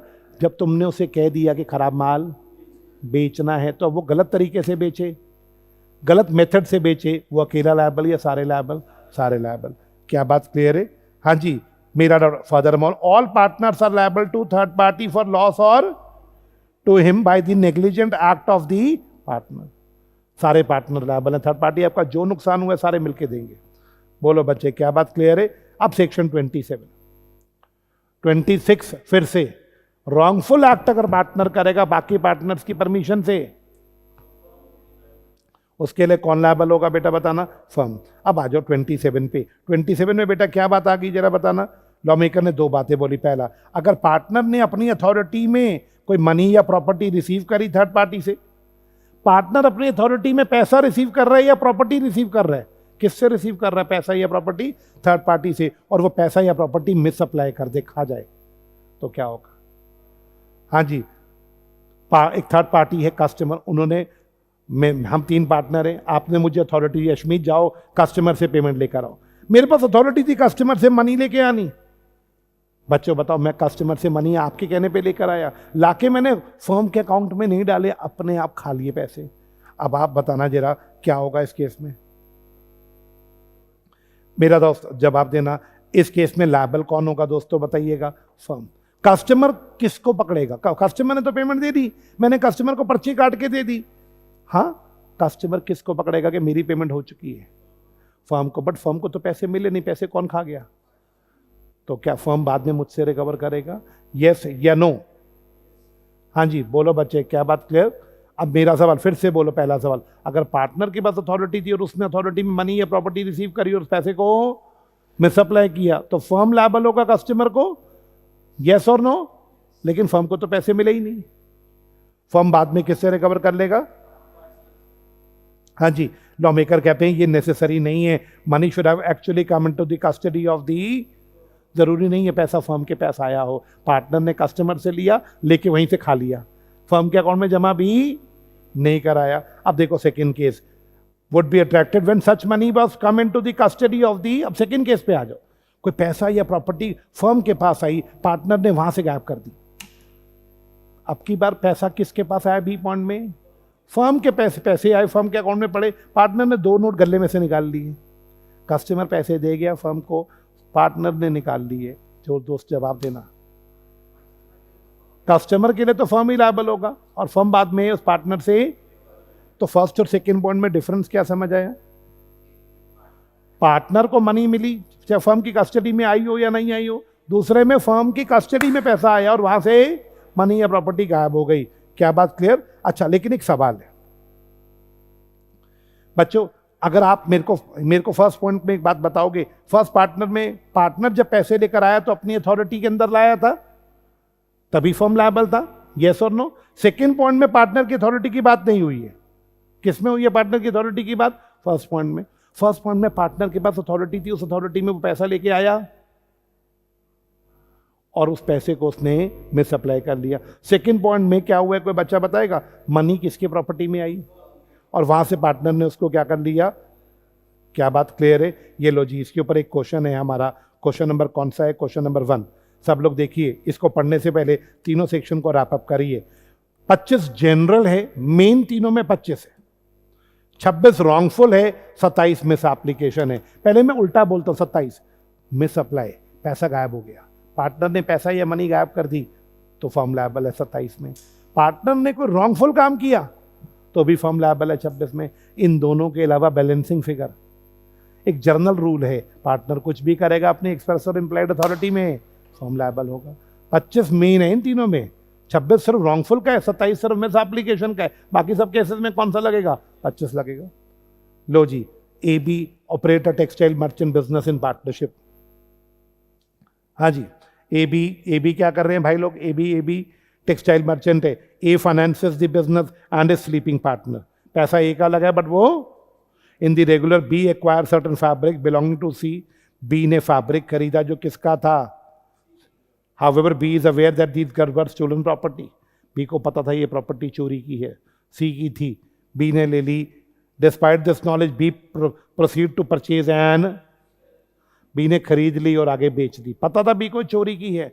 सब बच्चे बता, moreover B records proceeds from these sales in firm's book। Firm के अकाउंट्स में, बुक्स में रिकॉर्ड भी किया कि ये बिका है। Now A wants to avoid the liability towards C। A बचना चाहता है। ये क्यों बचना चाहता है? On the ground of misconduct by B. क्या करा मिस ने? बी ने बताना जरा। एक स्टोलन प्रॉपर्टी खरीदी। अब आप बताओ, मेरा क्वेश्चन, एक स्टोलन प्रॉपर्टी खरीदी बी ने और खरीद के बेच दी और फर्म की बुक्स में रिकॉर्ड भी कर दी। जब पता लगा, पुलिस वालों को पता लगा होगा तो उन्होंने पकड़ लिया होगा, एक को भी चोरी का सामान खरीद रहे हो। अब आप बताओ, क्या ए लायबल होगा इस केस में? फर्म लायबल होगा, यस या नो? बाद में क्या ए रिकवर कर सकते, बट प्राइमरली तो। अब यहां बताओ, 25 के हिसाब से चले, एक मिनट पहले सुनना, 26 के हिसाब से चले या 27? एक मिनट मेरे को सोचने दो। मिसअप्लाई हुआ है पैसा या प्रॉपर्टी? मिसअप्लाई हुई है पैसे या प्रॉपर्टी? नहीं, पैसा प्रॉपर्टी चोरी तो हुई नहीं, तो 27 तो नहीं लग रहा। 26 क्या पार्टनर ने कुछ रॉन्गफुल किए, रॉन्गफुल एक्ट किया? क्या बाकी पार्टनर्स की अथॉरिटी से किया? यहां पे ये बात भी क्लियर नहीं है, तो मेरा डाउट 26 लगाएं। 25 कौन सा है बताओगे? जर्नल। क्या पार्टनर के पास इंप्लाइड एक्सप्रेस अथॉरिटी थी सामान खरीदने की? ये तो अज्यूम करेंगे, तो मेरा डाउट पार्टनर ने अपनी अथॉरिटी में रह के खरीदा होगा। अब आप बताओ, अगर पार्टनर अपनी अथॉरिटी में रह के खरीद रहे तो लायबल कौन सा होगा? आप 25 लगाओ, 26 लगाओ, 27 लगाओ, मैं 27 के हक में नहीं हूं, आप 25 भी लगा सकते हो और 26 भी लिख के आओगे। अच्छा, अब यहां पे सवाल, इन्होंने क्या किया, इन्होंने 25 लगाया, 26 लगाया, 27 लगाया, मैं क्या बोल रहा हूं, कौन सा मत लगाना? 27। आप कौन सा लगाना?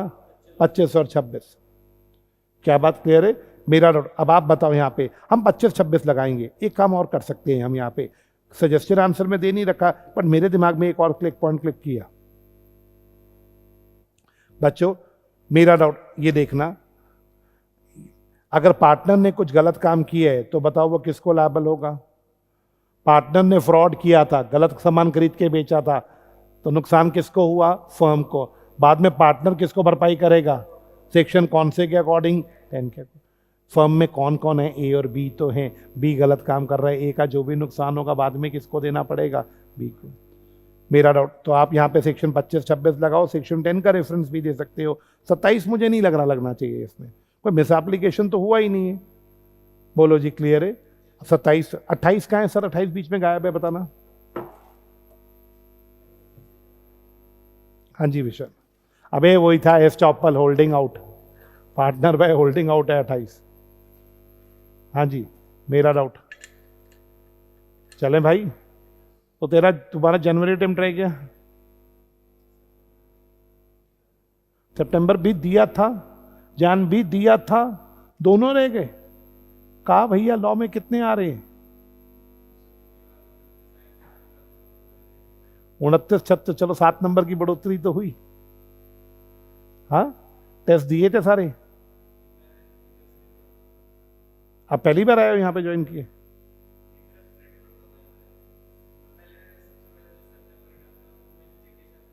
चलो नाम नहीं बोलो किसी भी इंस्टीट्यूट का, क्या करना। फर्स्ट अटेम्प्ट आपने सितंबर कहीं और से पढ़ा, जनवरी के लिए खुद पढ़ा, अभी अगला अब जो मई है उसके लिए, सितंबर के लिए आपने फ्रेश क्लास लगाई है यहाँ पे।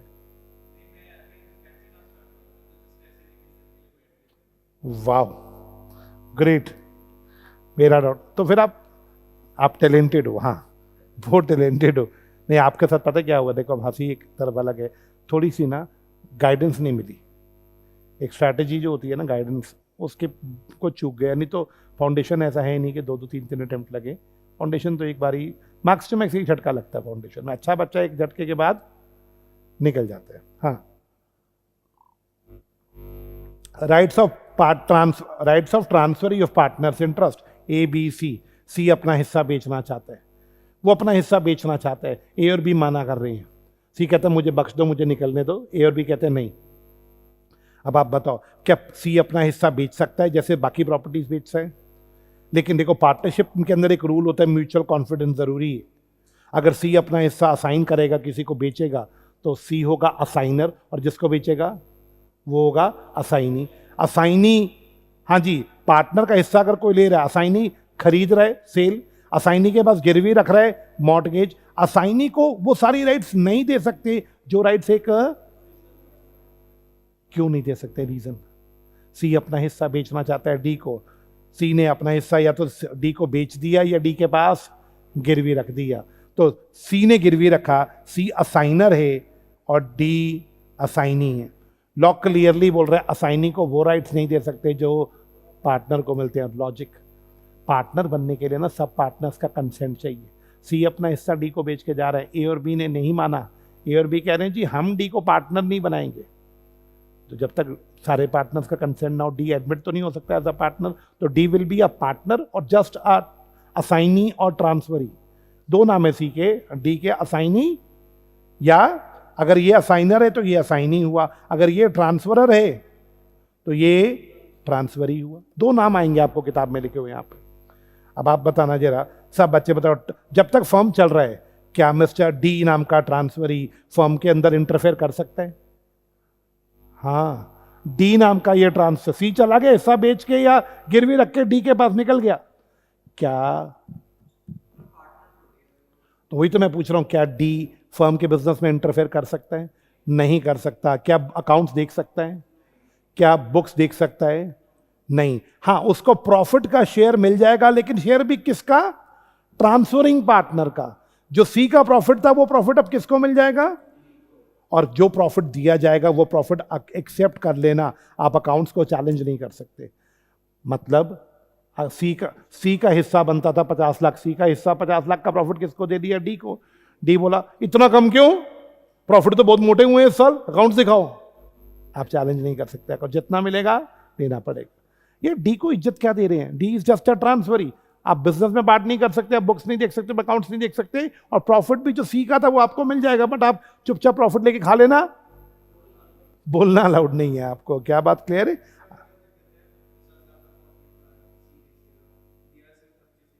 नहीं, अब सवाल आता है, अब इस पे जवाब अगले पॉइंट में मिल जाएगा। जब फर्म बंद होगा, हाँ जी, जब फर्म क्या होगा?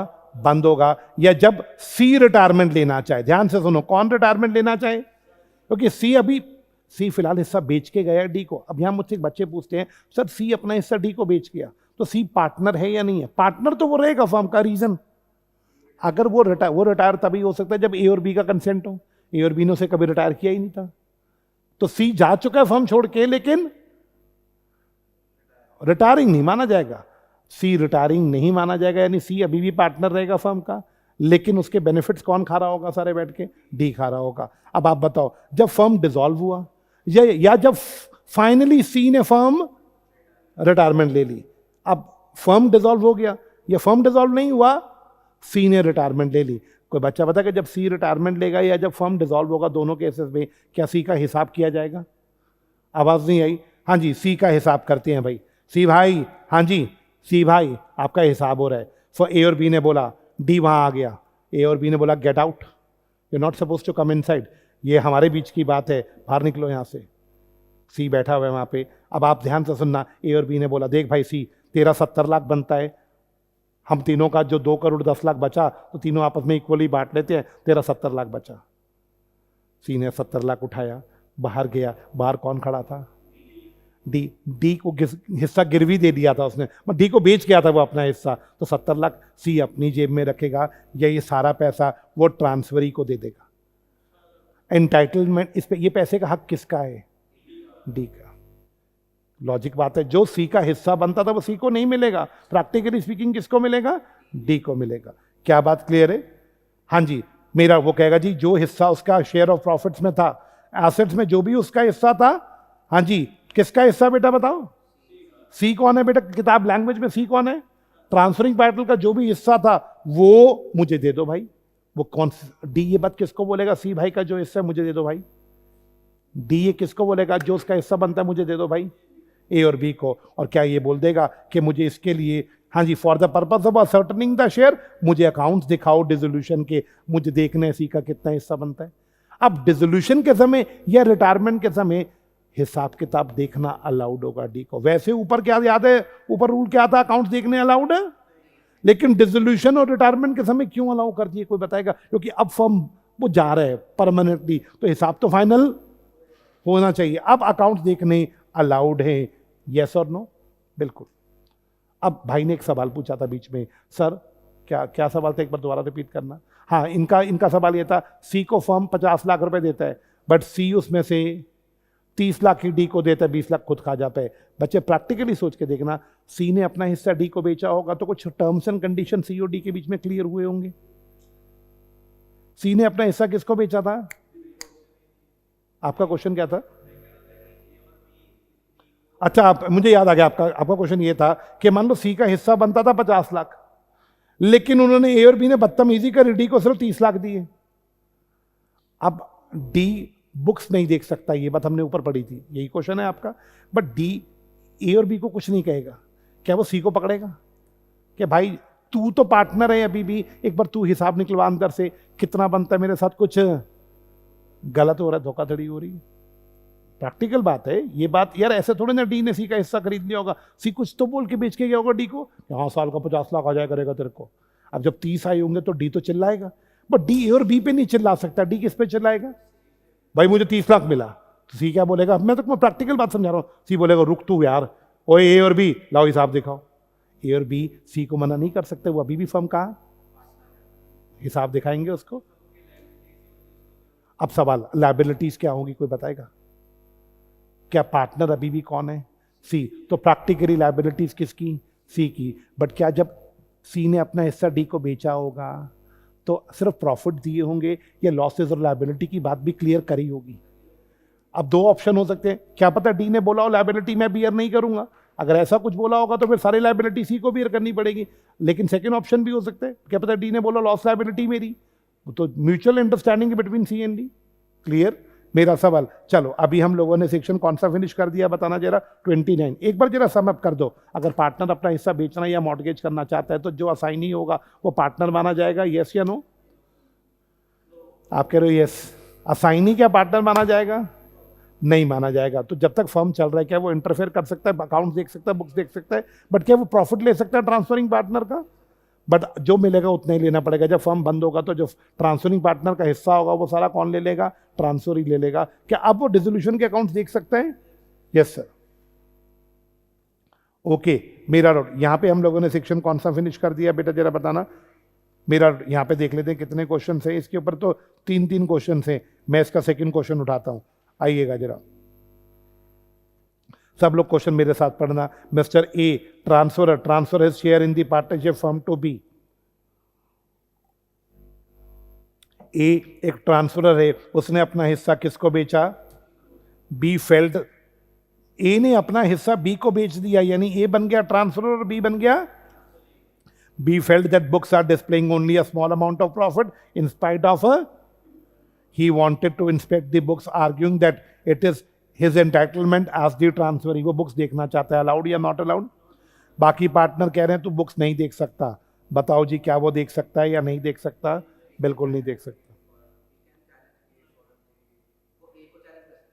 बेटा, ये बात किताब में लिखी है, ये तो नॉलेज की बातें हैं। जो किताब में लिखे वो जवाब दो ना, किताब के हिसाब से वो बुक्स को हिसाब चैलेंज नहीं कर सकता। क्या बात क्लियर है? लो जी हम लोगों ने कर लिया सेक्शन कौन सा? 29। अब हम कहाँ चलेंगे? सेक्शन नंबर 30 पे। हाँ जी सर, ए एन बी, विशाल कुछ पूछ रहा है, ए एन बी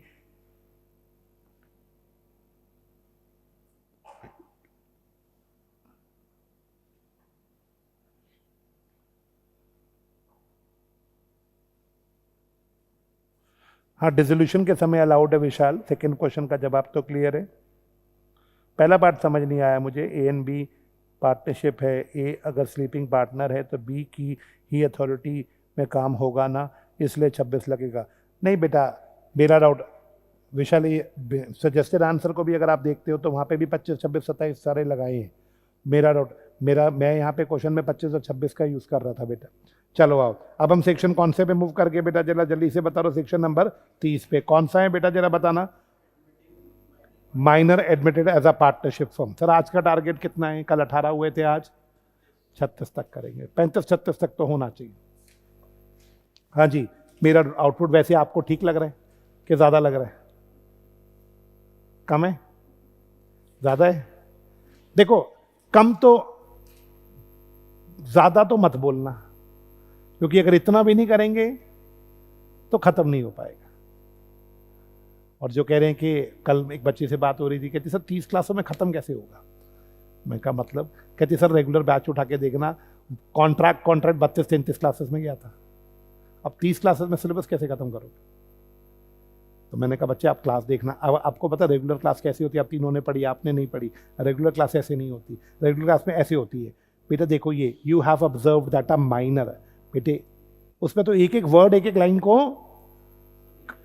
और कहीं कहीं काफी देर लग जाती है एक एक पॉइंट के ऊपर कई बार। तो क्या बात क्लियर है?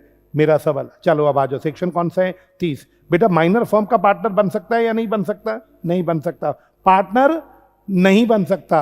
क्लियर है? बड़ा क्लियरली मना किया लॉ ने। लेकिन बेटा जल्दी से बताना, क्या उसे बाकी पार्टनर्स के कंसेंट से क्या फर्म का बेनिफिट के लिए एंटर करवा सकते हैं? he can't be the partner, he can't be a partner in the firm, but he can be admitted। और उसके लिए भी किसका कंसेंट चाहिए दोस्तों बताना? Consent of all partners. ABC 3 partner हैं, एक बच्चे को जोड़ना चाहते हैं, बच्चा पार्टनर नहीं कहलाएगा बट बच्चे को जोड़ सकते हैं। बताना क्या बच्चे को प्रॉफिट दिया जाएगा? जितना एग्रीड शेयर होगा उतना ही दिया जाएगा। मान लो A और B, C ने बोला इसको 20,000 दिया करेंगे हर महीने, तो बस जितना बोला भाई उतना ही मिलेगा। क्या बच्चा बुक्स देख सकता है, घर पे कॉपी लेके जा सकता है? या ही कैन। ट्रांसफरी नहीं है, माइनर है। माइनर के रूल ट्रांसफरी से अलग हैं। क्या ये बुक्स देख सकता है, कॉपी लेके भी जा सकता है? क्या ये बाकी पार्टनर पे केस भी कर सकता है अकाउंट्स के लिए? क्या अपने हिस्से के लिए भी केस कर सकता है? अकाउंट्स के लिए भी कर सकता है, हिस्से के लिए भी कर सकता है, लेकिन तभी जब ये फर्म छोड़ेगा। दोबारा, इसे बाकी पार्टनर पे केस करना है। इसे लगता है बाकी पार्टनर हिसाब में गड़बड़ कर रहे हैं, या इसे वो लोग इसका प्रॉफिट नहीं दे रहे। इन दोनों चीजों के लिए इसको केस करना अलाउड तो है, लेकिन सिर्फ तब जब ये फर्म से अपना कनेक्शन सेवियर करेगा। What is sever? छोड़े। अगर ये फर्म में रहना चाहता है, फर्म छोड़ना नहीं चाहता, तो भैया अकाउंट्स के लिए, अपने हिस्से के लिए तुम फर्म पार्टनर्स पे केस नहीं कर सकते। जब बेटा मेजर होगा तो कितना टाइम मिलेगा? 6 महीने में डिसाइड करो कि तुम्हें पार्टनर बनना है या तुम्हें पार्टनर नहीं बनना। अगर तुम कहते हो तुम्हें पार्टनर बनना है, तो तुम्हारे शेयर्स ऑफ प्रॉफिट बढ़ जाएंगे, तुम्हें वही प्रॉफिट मिलता रहेगा जो माइनर को मिलता था। No no no, he is entitled to share, to the share to which he was entitled as a minor. मतलब क्या समझ आया? जितना माइनर की तरह मिलता रहता था शेयर, उतना ही मिलता रहेगा मेरा। और अगर वो कहते हैं कि मुझे नहीं रहना पार्टनर, तो बेटा पब्लिक नोटिस जिस दिन दे देंगे कि मुझे नहीं रहना इस फर्म में, उस दिन से वो पार्टनरशिप से आउट हो जाए। जो भी डिसीजन लेना है कितने दिन में लेना पड़ेगा? 6 महीने में। 6 महीने में यस बोल दे या नो बोल दे। मेरा अगर 6 महीने में कुछ भी नहीं बोला, आगे पढ़ेंगे, तो बताओ वैसे क्या होगा? पार्टनर मान लिया जाएगा। क्या बात क्लियर? अब आप बताओ, बिफोर अटेनिंग मेजॉरिटी और आफ्टर अटेनिंग मेजॉरिटी, दो सिचुएशंस ले लेते हैं। पहले माइनर, बिफोर अटेनिंग मेजॉरिटी की बात करो, मतलब अभी वो क्या है? माइनर। तो बताओ उसकी लायबिलिटी पे क्या रूल है? उसकी लायबिलिटी कन्फाइंड है। कन्फाइंड मीन्स लिमिटेड है, जितने का उसका शेयर इन दी प्रॉफिट है, ये जो भी उसकी फर्म में प्रॉपर्टी है। मतलब उसको लायबल बना सकते हैं बच्चे को, हाँ, लेकिन दो चीजों के लिए। फर्म के अंदर उसकी कोई प्रॉपर्टी है, मान लो वो फर्म में प्रॉपर्टी है उसकी, फर्म में उसकी भी 10 लाख रुपए लगे हुए हैं, फर्म को उसने भी कितना पैसा दे रखे हैं, और उसको प्रॉफिट, उसका शेयर इन प्रॉफिट है 2 लाख। उसको प्रॉफिट कितना मिलना है फर्म से? 10 लाख की उसकी property, share in profit 2 lakh. 10 और 2 तो इतनी ही उसकी लायबिलिटी हो सकती है फर्म में, इससे ज्यादा वो घर से पैसा लेके नहीं आएगा। कितना देगा बेटा बताओ? To the extent of his share in the profits and, क्या बात क्लियर है? सेकंड, माइनर की कोई पर्सनल लायबिलिटी नहीं होती माइनॉरिटी में। क्या बात क्लियर है? Minor can't be declared insolvent. कोई बच्चा समझाएगा? बच्चा कभी भी। लेकिन अगर फर्म इंसॉल्वेंट हो गया तो क्या होगा? If the firm is declared insolvent, firm का सारा his share in the firm, उसके सारी चीजें किसको मिल जाएंगी? Official, which means minor can recover his share on proportionate basis. सुनो क्या हुआ, एक फर्म था, फर्म में बच्चे का 12 लाख रुपए लगा हुआ है, फर्म इंसॉल्वेंट हो गया। फर्म इंसॉल्वेंट हो गया, फर्म की सारी चीजें सरकारी ऑफिसर के पास चली जाएगी, जिसका नाम होता है ऑफिशियल रिसीवर या असाइन। अब ऑफिशियल रिसीवर के कमरे के बाहर 2 तरह के लोग खड़े हुए हैं, एक फर्म के क्रेडिटर्स खड़े हैं और एक सारे पार्टनर्स खड़े हैं, उनमें बच्चा भी खड़ा है। बताओ क्या होगा?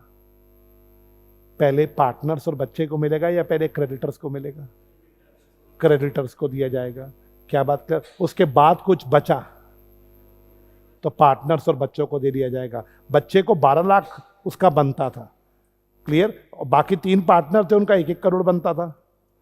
इन तीनों के में से 50-50 लाख निकाल लिया क्रेडिटर्स को देने के लिए, बच्चे का भी 6 लाख निकाल दिया क्रेडिटर्स को देने के लिए, सबका 50-50 निकाल लिया। अब इन तीनों का कितना बचा? 50-50 इनका बचा, बच्चे का कितना बचा? 6 लाख। सबको पकड़ा दिया गया प्रोपोर्शनेट बेसिस पे, आधा आधा ही पकड़ाया गया सबको, क्योंकि आधा तो इनका क्रेडिटर्स को दे दिया गया। ऐसा भी तो हो सकता है क्रेडिटर को सारा ही दे दो, बच्चों को कुछ भी ना मिले। अब एक ये वाला सिचुएशन भी सोच के देखना, ये देखो रेगुलर क्लास में ऐसे ही होता था ना, सोच के देखना क्या होगा एक बार। अगर कुछ भी नहीं बचा, उल्टा कम पड़ रहा है, फर्म के पास है इन तीनों का तो कितना कितना था? 1-1 करोड़, बच्चे का 12 लाख, यानी 3 करोड़ 12 लाख था, क्रेडिटर को चाहिए 4 करोड़। बच्चा नहीं लाएगा घर से, ये तीनों लाएंगे घर से, ए बी और सी, बच्चा नहीं लाएगा। बोलो जी क्लियर है? नेक्स्ट सवाल, जब बच्चा मेजर हो जाएगा तो क्या होगा? हाँ जी बेटा, जब बच्चा मेजर होगा 6 महीने के अंदर अंदर, जब उसे पता लगेगा मैं माइनर था, 6 महीने के अंदर अंदर बच्चा डिसाइड करेगा कि रहना है या अगर वो he has elected not to become partner, अगर वो कहता है मुझे फर्म में पार्टनर, तो उसे क्या देना पड़ेगा, और उसी नोटिस से, जिस दिन वो नोटिस दे देगा उस दिन से कमन फास्ट वो फर्म में नहीं आना जाएगा। बट अगर वो नोटिस देना भूल गया तो क्या होगा, मेरा if he fail to give notice he shall become partner in the firm. बेटा इसका मतलब 18वां जन्मदिन, जिस मान लो आज क्या तारीख हो गई, 14 मार्च को एक बच्चा 18 साल का हो गया, तो आज वो अभी सोच ही रहा है कि क्या करूं, यस या नो, क्या करूं, यस या नो। वो कुछ भी नहीं डिसाइड कर पाता। 6 महीने गुजर गए, तो 6 महीने जैसे ही गुजरे, कोई बच्चा बताएगा 6 महीने जैसे 14 सितंबर आया 6 महीने गुजरे, वो पार्टनर माना जाएगा। कब से, 14 मार्च से या 14 सितंबर से? 14 सितंबर से। अगर उसने पब्लिक नोटिस नहीं दिया तो पार्टनर माना जाएगा। बट अगर इससे पहले उसने पब्लिक नोटिस दे दिया होता कि मुझे पार्टनर नहीं बनना, जिस दिन नोटिस देगा उस दिन से वो माना नहीं जाएगा। बट क्या वो 14 मार्च को ये भी कह सकता था मुझे रहना है पार्टनर? अगर वो अपने 18वें बर्थडे वाले दिन ही बोलता था मुझे फर्म में रहना है, तो 14 मार्च से ही वो फर्म का पार्टनर बन जाता। तो इसका मतलब 14 मार्च को जब आप बड़े हुए, आपके पास अभी भी 6 महीने का टाइम है। क्या बात क्लियर? अच्छा, अगर आप कहते हैं मुझे पार्टनर बनना है, तो मेरे बच्चों याद करना, आपका प्रॉफिट का शेयर बढ़ जाएगा या उतना ही मिलेगा जितना ऐसा माइनर मिलता था? बट एक नुकसान हो जाएगा अगर आपको पार्टनर बनना है। किसी को याद है? एक बच्चा 2020 में हमारे फर्म में एडमिट हुआ था। क्या क्लियर? अभी 26 आ गया, अब वो हो गया मेजर। वो कहता है मुझे फर्म में रहना है, प्रॉफिट का शेयर बढ़ेगा या वही रहेगा? किसी को लायबिलिटी याद है बच्चे की कितनी होती थी? जितने का उसका शेयर और प्रॉफिट था। लेकिन अब नहीं, जिस दिन बच्चा कहेगा यस, उस दिन से, जिस दिन से वो एडमिट हुआ ना, उसकी फुल लायबिलिटी है। मतलब क्या हुआ? जिस दिन वो मेजर हुआ उसकी फुल लायबिलिटी है। वो तो सबको पता है। लॉ ने कहा ना, जिस दिन से वो, उस दिन से उसकी लायबिलिटी फुल पार्टनर की तरह है। अब अगर कोई पुराना क्रेडिटर है, सुनाई दे रहा है? पुराना क्रेडिटर का मतलब समझ के, पहले का क्रेडिटर है, लेकिन तब का है जब से बच्चा इस फर्म में था, उसके 2 करोड़ बनते हैं और बाकी पार्टनर्स के पास कुछ नहीं है। क्या इसको भी बोला जाएगा जा घर से लेकर आ? क्योंकि अब ये फुल पार्टनर की तरह लायबल होगा, और सिर्फ फ्यूचर की लायबिलिटीज के लिए, ये जब से एडमिट हुआ उस वो वाली लायबिलिटीज के लिए भी। क्या बात क्लियर है? यही बात यहाँ पे मेंशन है। अगर वो कहता है मुझे फर्म में पार्टनर नहीं रहना, तो जिस दिन वो पब्लिक नोटिस दे देगा ना, उस दिन से वो फर्म का पार्टनर, तो उसके बाद वो किसी भी फर्म की लायबिलिटी के लिए लायबल, फ्यूचर के लिए वो लायबल नहीं होगा। क्या बात क्लियर? क्या यार, एक minute, he shall be entitled to sue the partner for his share in the. अब आप बताओ, क्या वो अपने प्रॉफिट के लिए, अपनी प्रॉपर्टी के लिए बाकी पार्टनर पे केस कर सकते हैं? It may be noted that such minor shall give notice to registrar that he has और नॉट बिकम पार्टनर। इसका मतलब क्या हुआ? रजिस्ट्रार को पब्लिक नोटिस तो देना होगा। साथ में क्या बोला? नोटिस किसको देना है? अगर पार्टनर बन रहे हो तो भी देना, नहीं बन रहे तो भी देना। बच्चों अब आप बताओ, मैं आपसे एक सिंपल क्वेश्चन पूछता हूं एंड करने से 2 मिनट पहले। बेटा अगर बच्चे को फर्म में पार्टनर नहीं रहना, 14 मार्च को उसका बर्थडे आता है, उसने 16 मार्च को ही तय कर दिया मुझे नहीं रहना, 16 मार्च को पब्लिक नोटिस दे दे, आरओसी को इन्फॉर्म कर दे, बस 16 मार्च से वो फर्म का पार्टनर, 16 के बाद के लिए वो लायबल नहीं है। पहला सवाल। 16 से पहले के लिए वो लायबल था, लेकिन उसकी प्रॉपर्टी 12 लाख का हिस्सा उसका बनता था, तो 12 में से काट लो जो काटने हैं, उसके ऊपर से तो वो घर से तो वो लाएगा ही नहीं। क्या ये बात क्लियर है? अब दूसरा ऑप्शन, 14 को वो फर्म का पार्टनर, बच्चा बड़ा हुआ, 16 को उसने डिसाइड कर दिया मुझे रहना है, अब बोलो फुल लायबिलिटीज होंगी। क्या बात क्लियर है? हाँ जी, ये लो जी, हम लोगों ने अब ये वाला टॉपिक कंप्लीट कर दिया। एक क्वेश्चन है, सब बच्चे क्वेश्चन नंबर 1 पढ़ना जरा।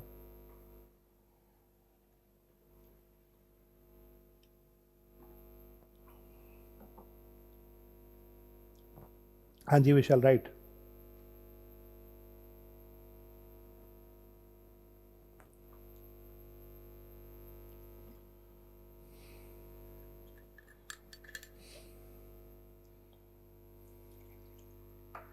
क्या 6 महीने हो चुके, उसने कुछ भी डिसाइड नहीं किया? तो बताओ बेटा क्या होगा? To what extent he will be liable if he fail to give public notice? बेटा जी अगर नोटिस देना भूल गए तो एक्सटेंट बताओ, क्या अब ये फुल पार्टनर की तरह लायबल होंगे? कब से? जिस दिन ये फर्म में आया था। क्या बच्चे से रिकवर, कैन एल कौन है कोई बताएगा? क्रेडिटर, वो अपना डेट एक्स से रिकवर कर सकते हैं? अब जवाब दो, यस या नो। बिल्कुल कर सकता है। क्यों बच्चे बताओ? अब वो फुल पार्टनर है, फुल पार्टनर की तरह कर सकता है। लो जी, अब हम आगे 31 से 35 में, बस आज के टारगेट में हम 35 तक करेंगे, क्योंकि 31 एडमिशन है भाई, 32 रिटायरमेंट, एक्सपल्शन, डिसीज, ये 35 तक आज हम करेंगे। और फिर हम 36 से जो शुरू करेंगे वो नेक्स्ट क्लास के अंदर डिस्कशन करेंगे। मेरा डाउट क्लियर है? 36 कौन सा है? अच्छा, वो तो आसान से है ना। मेरा डाउट आप देखो, कोई स्पीड फास्ट नहीं लगनी चाहिए, है ना। मेरा डाउट, एक क्लास तो डेडिकेटेडली डिसोल्यूशन के लिए रखनी पड़ेगी, क्योंकि डिसोल्यूशन में बहुत कुछ है ना। हो जाएगा तो लग रहा है तुम्हें स्पीड सही लग रही है, हो जाएगा 4 क्लासों में खत्म आराम से। अच्छा, मेरा डाउट, अच्छा तुम्हारी घर पे इतनी स्पीड बन पाती है? आपने लर्न नहीं किया वो तो पहले से बेटा? कितने नंबर आए यार बेटा? मेरे को ना कुछ कुछ होता है ऐसे सुन के तुम्हारे नंबर ना। हाँ जी, मतलब तुम्हें मैं नंबर दिखाऊंगा ना तो मिल जाओगे यार बच्चों के नंबर। तुमसे क्या गलती हो गई? लर्न नहीं हो पाया था तुमसे? कितने टेस्ट लिए थे? मैं आज भी अपना रजिस्टर खोल के पढ़ रहा था भाई साहब, पार्टनरशिप का टेस्ट, कितने टेस्ट हुए थे पार्टनरशिप के पता है?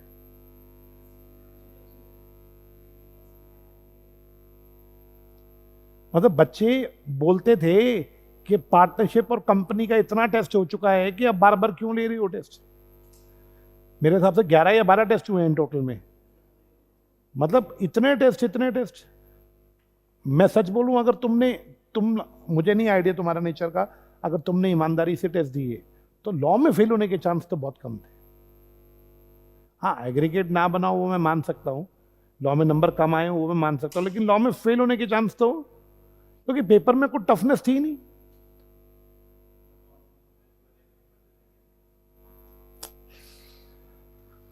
हाँ जी, मेरा doubt, can we now proceed? अब सब बच्चे बताओ, हम बात करते हैं इंट्रोडक्शन ऑफ पार्टनर सेक्शन 31 की। मेरा डाउट सौम्य को बताइए, किसी पार्टनर को एडमिट करना है, क्या सारे पार्टनर का कंसेंट होना चाहिए? आवाज नहीं आई। अगर ए बी सी के फर्म में डी आ रहा है, सब बच्चे बताओ, तो डी तभी आएगा जब ए और बी और सी का कंसेंट होगा। अब डी लायबल किसके लिए होगा? पास्ट के लिए लायबल होगा या फ्यूचर के लिए लायबल होगा? क्या वो पास्ट के लिए भी लायबल हो सकता है? वो कहता है जी मैं आज ज्वाइन कर रहा हूँ, 14 मार्च है, मुझे, आपका फर्म कब से चल रहा है? हमने कहा 2020 से। कह रहा 2020 से जितनी भी लायबिलिटीज है मैं उसके लिए भी लायबल होना चाहता हूँ। क्या वो पास्ट के लिए लायबल हो सकता है? हाँ जी सर, वो पास्ट के लिए लायबल हो सकता है, लेकिन उसके लिए कुछ शर्तें हैं। मेरा डाउट, वो न्यू फर्म में मेरे दोस्तों वो क्या बोल रहा है? वो कह रहा है मुझे लायबिलिटी जो एग्जिस्टिंग डेट्स है ना, ओल्ड फर्म, यहाँ पे ओल्ड फर्म वर्ड क्यों आया कोई बताएगा? एक न्यू फर्म, एक ओल्ड फर्म। एबीसी के फर्म को ओल्ड फर्म बोलेंगे, और ए रिकॉन्स्टिट्यूशन हो गया ना फर्म का, डी के आने से जो फर्म बना एबीसीडी उसको बोलेंगे। तो मेरा डी क्या बोलता है? जो ओल्ड फर्म की लायबिलिटीज है ना, मैं उसके लिए लायबल होना चाहता हूं। जो पुरानी लायबिलिटीज है मुझे उसके लिए लायबल बनाओ। लॉ क्या पे पॉसिबल है अगर सारे ओल्ड पार्टनर्स और क्रेडिटर्स मान जाएं तो। कौन मान जाए बेटा? क्रेडिटर मान जाए और ओल्ड पार्टनर। कोई बच्चा समझाएगा what is old partner? D से पहले कौन कौन था? एबीसी, और साथ में एबीसी मान जाए और पुराने क्रेडिटर्स मान जाए। पुराने क्रेडिटर्स को कहता है भाई मैं भी पैसे देने को तैयार हूँ, कहते हैं हमें क्या दिक्कत है, दे दे, तू ही दे दे भाई हमारे पैसे। एबीसी को कहता है भाई मैं देना चाहता हूँ, एबीसी बोले हमें क्या दिक्कत है, दे दे। कह रहा है बात तो सुन ला, पुराने लायबिलिटी दूंगा तो 2020 से अब तक के सारे प्रॉफिट्स भी मुझे दो। बराबर बोला? तुम्हें क्या लग रहा है मैं तेरे पैसे दूंगा? प्रैक्टिकली सोचो, मुझे भी सारे प्रॉफिट दो। अब वहाँ एबीसी सोचेंगे अला 5 साल में हमने कमाया तो बहुत है, लायबिलिटी तो कम है लेकिन हमने कमाया तो, अगर इसकी लायबिलिटीज इससे बोलेंगे देने को तो ये तो प्रॉफिट मांगेगा पुराने। क्या वो मना कर सकते हैं? ना भाई ना, तू रहने दे, तू लायबिलिटी मत पे कर, क्योंकि कंसेंट तो जरूरी है। ओल्ड पार्टनर हिसाब देखेंगे ना, कहीं चालाक तो नहीं बन रहा डी, थोड़ी लायबिलिटी देने के मोटा प्रॉफिट खाने के चक्कर में बैठे। क्रेडिटर तो देखो हमेशा हंसेंगे, कहेंगे हाँ तू भी आ जा यार, अपने तो पैसे देने, तू दे जा। लेकिन हिसाब कौन लगाएगा? ओल्ड पार्टनर, वो हिसाब गणित जोड़ेंगे। ऐसा है, तुम्हारी गुडविल 2020 से 25 के बीच में 100 करोड़ की हो गई, अभी गुडविल तुम तीनों की है, अब मैं भी तुम्हारी लायबिलिटीज पुरानी बियर कर रहा हूँ, तो गुडविल में मेरा भी हिस्सा होना चाहिए, 25% मेरा भी होगा। तो वो तो एबीसी को सोचना है ना। क्या बात क्लियर है? हाँ जी। लॉ मेकर कहते हैं एक वर्ड कॉन्ट्रैक्ट का है, novation. Mere agreement among partner can't operate as novation. हमें नोवेशन को यहाँ पे क्यों पढ़ना है?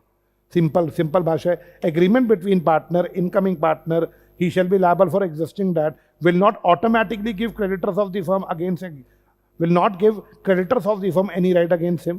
मतलब इस लाइन का क्या हुआ, अगर डी बोल दे ए बी सी को मैं पास्ट के लिए लायबल होना चाहता हूं, तो क्या क्रेडिटर डी को पकड़ सकते हैं? नहीं, जब तक सारे पार्टनर्स मानेंगे नहीं और जब तक क्रेडिटर खुद भी मानेगा, जब तक एग्रीमेंट नहीं होगा तब तक डी लायबल नहीं होगा। क्या बात क्लियर है? तो एडमिशन के लिए ये रूल्स याद रखिएगा। हाँ जी, मेरा सर नोवेशन भी बता दो। ये देखो, क्रेडिटर का कंसेंट जरूरी है, ये तो समझ आ गया। नोवेशन एक टेक्निकल टर्म है, किसी को याद है नोवेशन क्या होता था?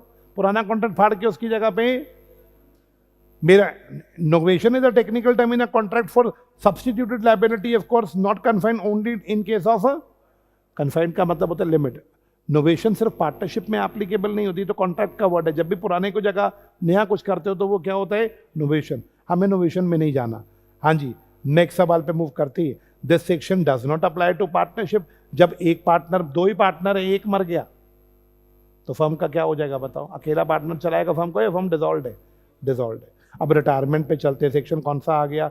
32। बताओ बेटा, पार्टनर को रिटायर करना है, ऑप्शन 1 कैसे रिटायर करेगा बताओ? कंसेंट ऑफ ऑल पार्टनर से जाएगा, या फिर जैसे एग्रीमेंट में लिखा होगा। मान लो एग्रीमेंट में लिखा था जैसे 60 साल का होगा रिटायरमेंट हो जाएगा। अब बुढ़ा एक 60 साल का पार्टनर हो गया, उसे बाकियों का कंसेंट चाहिए या एग्रीमेंट के अकॉर्डिंग छोड़ दे? तीसरा, अगर पार्टनरशिप एट विल है, उसमें क्या रूल होता है दोस्तों बताना जरा? कोई भी एक पार्टनर बाकी पार्टनर्स को नोटिस दे दे कि मुझे बख्श दो। हाँ जी, क्या बात क्लियर है? अब आप ध्यान से बताना, इसके बारे में आप कुछ बातें करती है। अब बात करो इसकी पास्ट लायबिलिटी और इसकी फ्यूचर लायबिलिटी। इसकी पास्ट लायबिलिटी और इसकी फ्यूचर लायबिलिटी। पहले कौन सी की बात करते हैं दोस्तों बताओ? पास्ट। बताओ क्या कह रहे? आज ये रिटायर हो रहा है 14 मार्च को, क्या 14 से पहले के क्रेडिटर्स को लायबल रहेगा? पहले पास्ट की बात करो, 14 से पहले की लायबिलिटी, इसकी 14 मार्च से पहले के लिए लायबल रहेगा। रिटायरिंग पार्टनर लायबल रहेगा, बट क्या इसको मुक्त कर सकते हैं?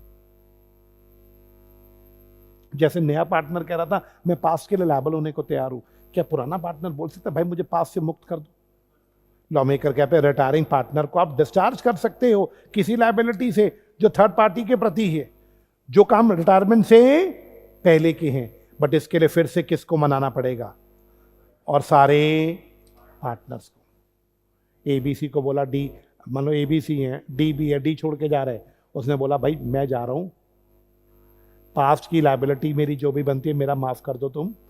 क्रेडिटर भाई, क्रेडिटर कह रहा है ऐसे कैसे माफ कर दे? कह रहा है यार एबीसी देख लो यार इसको। एबीसी बोले क्रेडिटर को तू अंदर जा, एक बार हम बात करते हैं। एबीसी बोले अच्छा तू बड़ा चंट बन रहा है, तू निकल जाएगा हम लायबल होंगे। कहता यार ऐसे क्यों बोल रहे हो, मेरा हिस्सा बनता है 5 करोड़, क्रेडिटर में मेरा पोर्शन है 1 करोड़, मेरा 5 करोड़ में से 1 करोड़ काट लो, मुझे हिसाब नक्की कर दो 4 करोड़ देके, मेरा 1 करोड़ तुम रख लो, जब तुम्हें क्रेडिटर को देना होगा तुम दे देना। अब एबीसी क्या बोले, अब तो सही है पैसे अभी देके जा रहे हैं तो इसको फ्यूचर, वो कहता है मेरे को फ्री करो, मैं इंडिया छोड़ के जा रहा हूँ। बात समझ, हिसाब समझ आ रहे हैं? क्रेडिटर का जो भी बनता है वो मेरे से अभी ले लो और मुझे फ्री करो। क्रेडिटर को बुलाया, क्रेडिटर को उसने बोला देख लो क्रेडिटर, मैं तुम्हारे प्रपोर्शनेट मेरे हिस्से में 1 करोड़ आता है वो मैंने इनके पास रखवा दिया। क्रेडिटर ने कहा एबीसी को हाँ 1 करोड़ दे दिया इसने? वो कह रहा हाँ सर इसने दे दिया। क्रेडिटर कहता जा डी तू जा। एबीसी बोले हाँ तू निकल जा। अब दोनों ने कंसेंट दे दिया, अब क्या ये जा सकता है दोस्तों बताओ?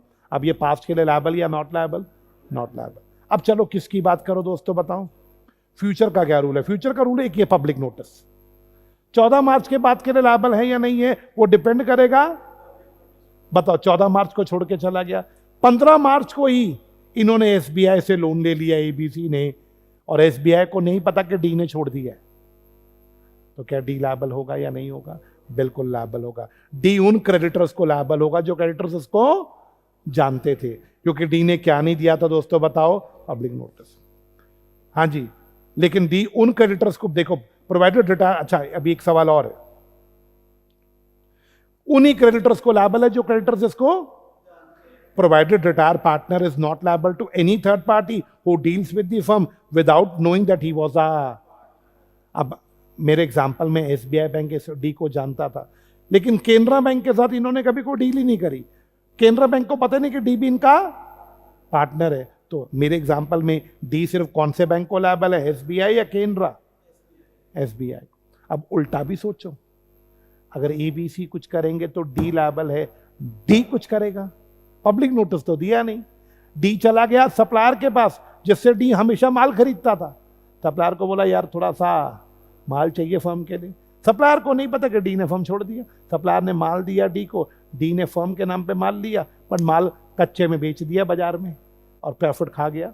अब आप बताओ गलती किसने करी है? D ने। लेकिन D लायबल या फर्म लायबल? फर्म लायबल, क्योंकि क्या नहीं दिया गया? Public notice. तो बताओ पब्लिक नोटिस किसको देना चाहिए?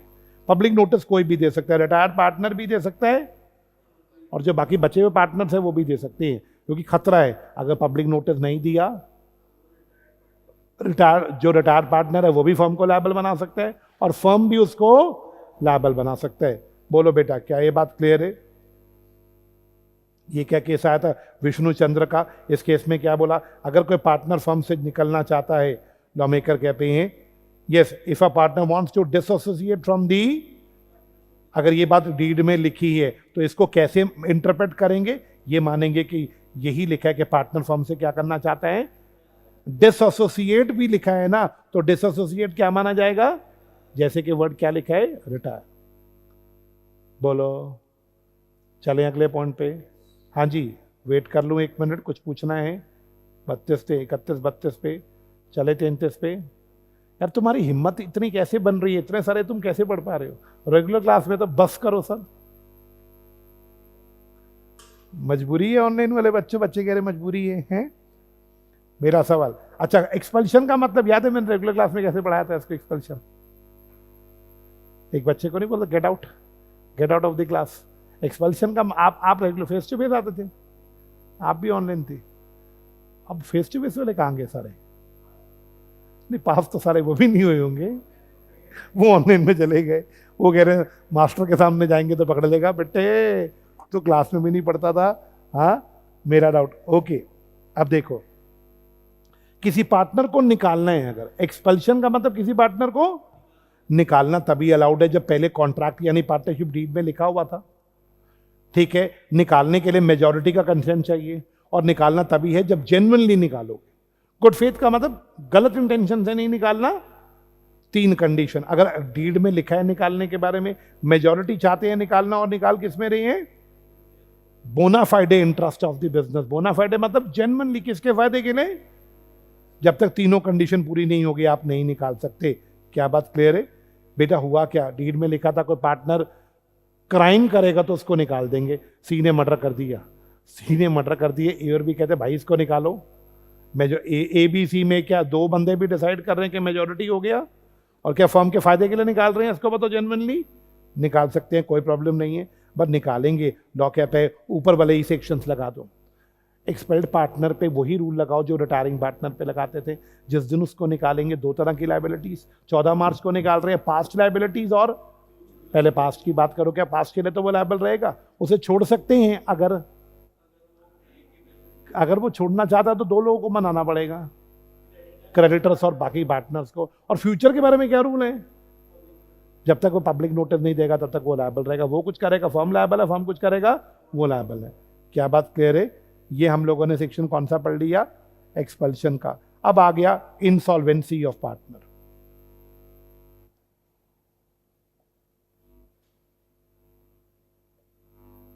चलो व्हाट इज इंसॉल्वेंसी? सब बच्चे बताओ। अगर where a partner is adjudicated as insolvent, adjudicated का मतलब डिक्लेयर।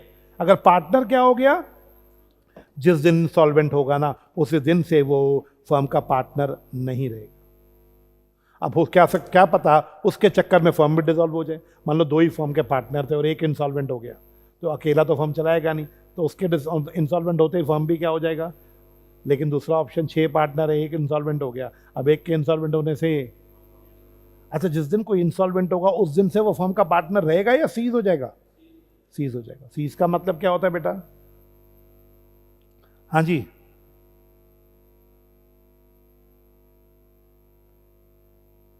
अच्छा विशाल, ओके बताओ जी, क्या लाइन समझ आ गया? सीज का मतलब क्या बोला आपने? पार्टनर नहीं रहेगा। क्या बात क्लियर है? हाँ जी अब आप मुझे जवाब दो, वो नहीं रहेगा जब 14 मार्च को वो इंसॉल्वेंट हुआ, अब बताओ क्या होगा? पास्ट की बात करो मेरे तो दो रूल है, पास्ट लायबिलिटी और पहले मैं फ्यूचर क्लियर कर देता हूं।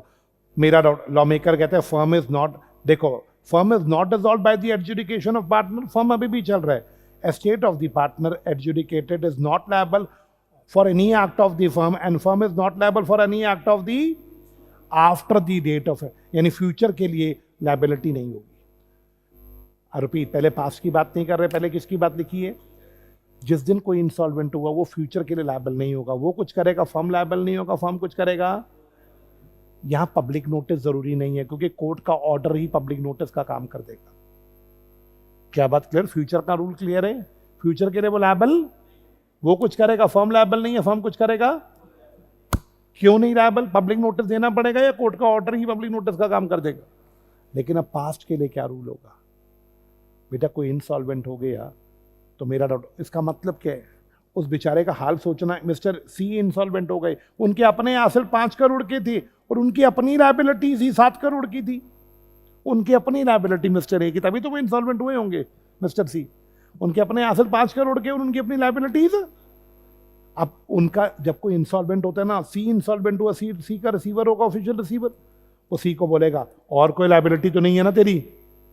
सी बोला रुको, सी ने ए और बी को फोन किया, भाई साहब मैं 14 तारीख को इंसॉल्वेंट हुआ था, पुरानी लायबिलिटीज में मेरा भी तो हिस्सा बनता है ना, भाई साहब बताओ कितना बनता है। ए बी ने बोला रुक अभी हिसाब लगाते हैं।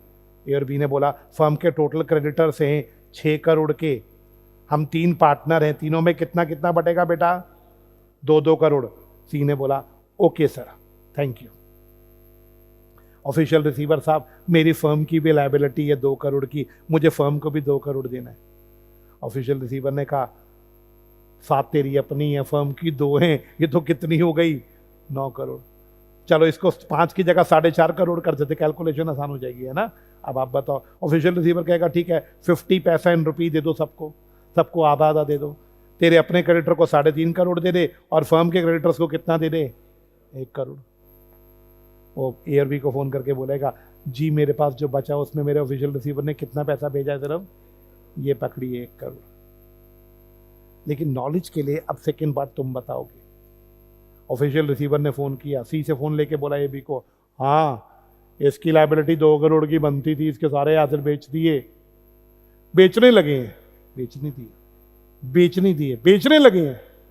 ऐसा है जब ये लायबिलिटी देने को तैयार है, इसका शेयर दो। क्या सही बोला वो? भाई इंसॉल्वेंट का प्रॉपर्टी प्लस प्रॉफिट उसका भी बना होगा। मान लो वो एग्जांपल ले लो, वो भी 2 करोड़ का था, क्या ऑफिशियल रिसीवर वो भी ले लेगा फर्म से ले लेगा। अब 4.5 करोड़ इसका था, 2 और मिल गया, 6.5 करोड़। और लायबिलिटी कितनी है? 9 करोड़। क्या प्रोपोर्शनेटली दे दी जाए? टोटल लायबिलिटी कितनी है इसकी? 9 करोड़। तो 9 करोड़ रुपए को, 6.5 करोड़ रुपए को 9 करोड़ के क्रेडिटर्स में बांट दिया जाएगा। मुद्दे की बात जो मैं बोलना चाह रहा हूँ, ये पेपर के लिए नहीं, मैं सिर्फ नॉलेज के लिए बोल रहा हूँ। क्या बात है बच्चे? जब कोई इंसॉल्वेंट होगा तो क्या वो फर्म की लायबिलिटीज भी चुकाएगा या सिर्फ अपनी चुकाएगा? और क्या उसमें वो फर्म से एसेट्स भी मांगेगा जो उसका हिस्सा बनते हैं? और उसके बाद हिसाब होगा। क्या बात क्लियर है? सबसे इंपॉर्टेंट इसमें लास्ट पॉइंट है, कौन सा बेटा बताना जरा? सेक्शन 35 कौन सा है बेटा? बेटा बताओ, अगर किसी पार्टनर की डेथ हो गई तो क्या होगा? बच्चे, अगर फर्म के पार्टनर की क्या हो गई? डेथ हो गई, तो मेरे दोस्तों लॉ मेकर कहते हैं हो सकता है, क्या पता फर्म डिसॉल्व हो या ना हो। कोई एक ऑप्शन, 2 पार्टनर थे, एक मर गया तो फर्म डिसॉल्व हो गया, 6 पार्टनर थे, एक मर गया तो फर्म डिसॉल्व नहीं हुआ। अब मेरे को डाउट, डेथ के अंदर भी 2 ऑप्शन, 14 मार्च को मरा, पास्ट लायबिलिटी फ्यूचर लायबिलिटी। पहले फ्यूचर की बात करती, डेथ के बाद लीगल हायर्स फ्यूचर के लिए लायबल नहीं होंगे। यहां पे भी पब्लिक नोटिस नेसेसरी नहीं होता, यानी इंसॉल्वेंसी में भी पब्लिक नोटिस नहीं चाहिए, डेथ में भी नहीं चाहिए। तो ऊपर के 2 में चाहिए, 2 में नहीं चाहिए। रिटायरमेंट में चाहिए, एक्सपल्शन में चाहिए। अब तुम बताओगे, मैं तुम्हारी पूछ रहा हूं, 14 तारीख को बंदा मर गया, क्या 14 के बाद के क्रेडिटर्स के लिए घर वाले लायबल होंगे? यस और नो? नहीं होंगे। लेकिन व्हाट अबाउट पास्ट के लिए? लीगल हायर लायबल होंगे, लेकिन कितने के लिए? जितना मिस्टर मान लो ए मरे थे, मिस्टर ए की जितनी प्रॉपर्टी है अपनी और फर्म में से जो उनको मिला, मान लो मिस्टर ए की अपनी 2 करोड़ थी, फर्म में उनको 1 करोड़ का हिस्सा मिला, कितना हो गया? 3 करोड़। मिसेज ए क्या बोलेगी? मेरे पति का 3 करोड़ पड़ा है, फर्म पास्ट के लिए मैं अपनी जेब से कुछ नहीं दूंगी, जो मेरे पति का पड़ा है आप इसमें से काट लो। लीगल हार लायबल है मेरे बच्चों, लेकिन फ्यूचर के लिए बिल्कुल भी लायबल नहीं है। पास्ट के लिए लायबल है, पर पास्ट के लिए भी अपनी जेब से देगी या सिर्फ अपने पति के एसेट में से देगी? पति के टोटल एसेट में से जो बनता दे देगी, अपनी जेब से नहीं देगी। हाँ, तो जवाब दीजिए, पति इंसॉल्वेंट होके मरा है, क्या उसकी इंसॉल्वेंसी लुगाई चुकाएगी? जवाब दो तुम मेरे को। नहीं, ये रूल नहीं है लॉ में। क्या बात क्लियर है? तो मोरल ऑफ दी स्टोरी, जब भी इंसॉल्वेंट हो अपने आप को गोली मार लो, तुम्हारी बीवी को कोई कुछ नहीं कह सकता। क्या बात क्लियर है? मेरा सवाल, चलो ये पॉइंट समझ आ गया। यहाँ पे आके हमारा ये सेक्शन भी कमन कंप्लीट हो गया। लो जी, एक डेथ पे क्वेश्चन पढ़ना जरा। ये देखो डेथ पे कितना क्वेश्चन लगा। मैं एक क्वेश्चन पढ़वा देता हूँ इसमें से। ये सोहन मोहन जय वाला क्वेश्चन पढ़ते हैं, आओ।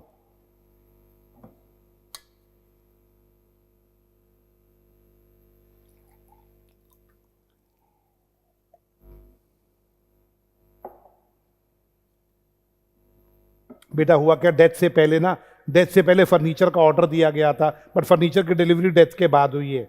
सब बच्चे बताओ, डिलीवरी डेथ के बाद हुई है। ऑर्डर, मेरा डाउट, जब डिलीवरी डेथ के बाद हुई तो क्या वो लायबल होंगे घर वाले या नहीं होंगे? नहीं होंगे, क्योंकि जो चीज़ डेथ के बाद है उसके लिए घर वाले तो लायबल नहीं होंगे। क्या बात क्लियर है? हाँ जी, फर्म इंसॉल्वेंट हो गया, घर वाले लायबल है या नहीं लायबल? मेरा जवाब क्या होगा, घर वाले लायबल? हाँ जी, घर वाले लायबल नहीं होंगे। क्या बात क्लियर है? मेरा सवाल, एक रिटायरमेंट का क्वेश्चन है, रिटायरमेंट का क्वेश्चन पढ़ो, क्वेश्चन नंबर 2।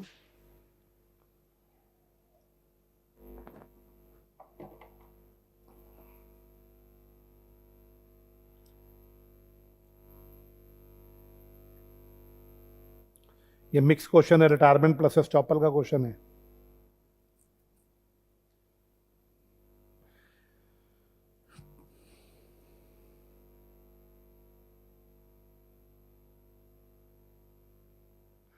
समझ आया क्वेश्चन? क्या हुआ है, PQR में आर छोड़ के चला गया लेकिन पब्लिक नोटिस नहीं दिया, और पी चला गया पंखे खरीदने एस के पास। वहां पे पी ने बोला, ई इनका एम्प्लॉय था, पी ने बोला ये भी हमारा पार्टनर है। ई ने कुछ नहीं बोला, एस ने पंखे सप्लाई कर दिए ये सोच के कि फर्म में 4 पार्टनर है, PQR और। अब आप बताओ, आर लायबल या नॉट लायबल इस पंखों के लिए? क्योंकि पब्लिक नोटिस नहीं दिया, सेक्शन ये लगेगा रिटायरमेंट वाला। ई लायबल या नॉट लायबल? ई लायबल है एस्टॉपल की वजह से, 28 की वजह से। ठीक है बेटा, आज का टारगेट क्या कंप्लीट करें? क्वेश्चन 3 आप देख लेना। चलो एक एक्सपल्शन का भी देखना है तो ये देख लो क्वेश्चन, ये देखो क्वेश्चन नंबर 3।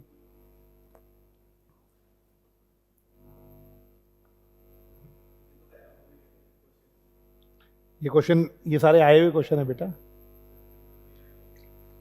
अच्छा, मेरा डाउट,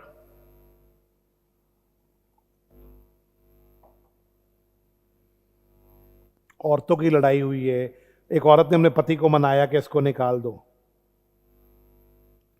मेरे दोस्तों, why was expelled from firm without any notice from x and Z? X और जेड ने उसे बताया भी नहीं, सीधा निकाल दिया। सब आप जवाब दो, निकाल सकते हैं ऐसे या नहीं निकाल सकते? 3 कंडीशन पूरी करो। एग्रीमेंट में लिखा था कि मेजॉरिटी ने निकाला, और निकालने से पहले genuine good faith, good faith क्या कहता है उसको बुला के बात करते हो उससे पहले, फर्म का फायदे के लिए निकालते। औरतों में लड़ाई हुई, इससे फर्म का क्या नुकसान हो रहा है? ये तो पर्सनल दुश्मनी में निकाला। क्या बात क्लियर है? तो चलिए, हम लोगों ने आज का टारगेट पूरा कर लिया। अब मुलाकात कल होगी, कल आगे बात करेंगे। मेरा सॉरी, कल संडे, कल नहीं होगी क्लास। अब कब मुलाकात होगी? मंडे को। मंडे को आगे बात करती हैं, ठीक है बच्चे? अब आप सिंसेरिटी से कल का दिन लगा के अपना आज और कल में जितना हो सके कर लेना, क्योंकि मंडे से लोड बढ़ जाएगा। मंडे ट्यूसडे पार्टनरशिप है, वेडनेसडे थर्सडे फ्राइडे सैटरडे इस कंपनी। अगले वीक में पार्टनरशिप और कंपनी दोनों खत्म हो जाएंगे। क्या बात क्लियर है?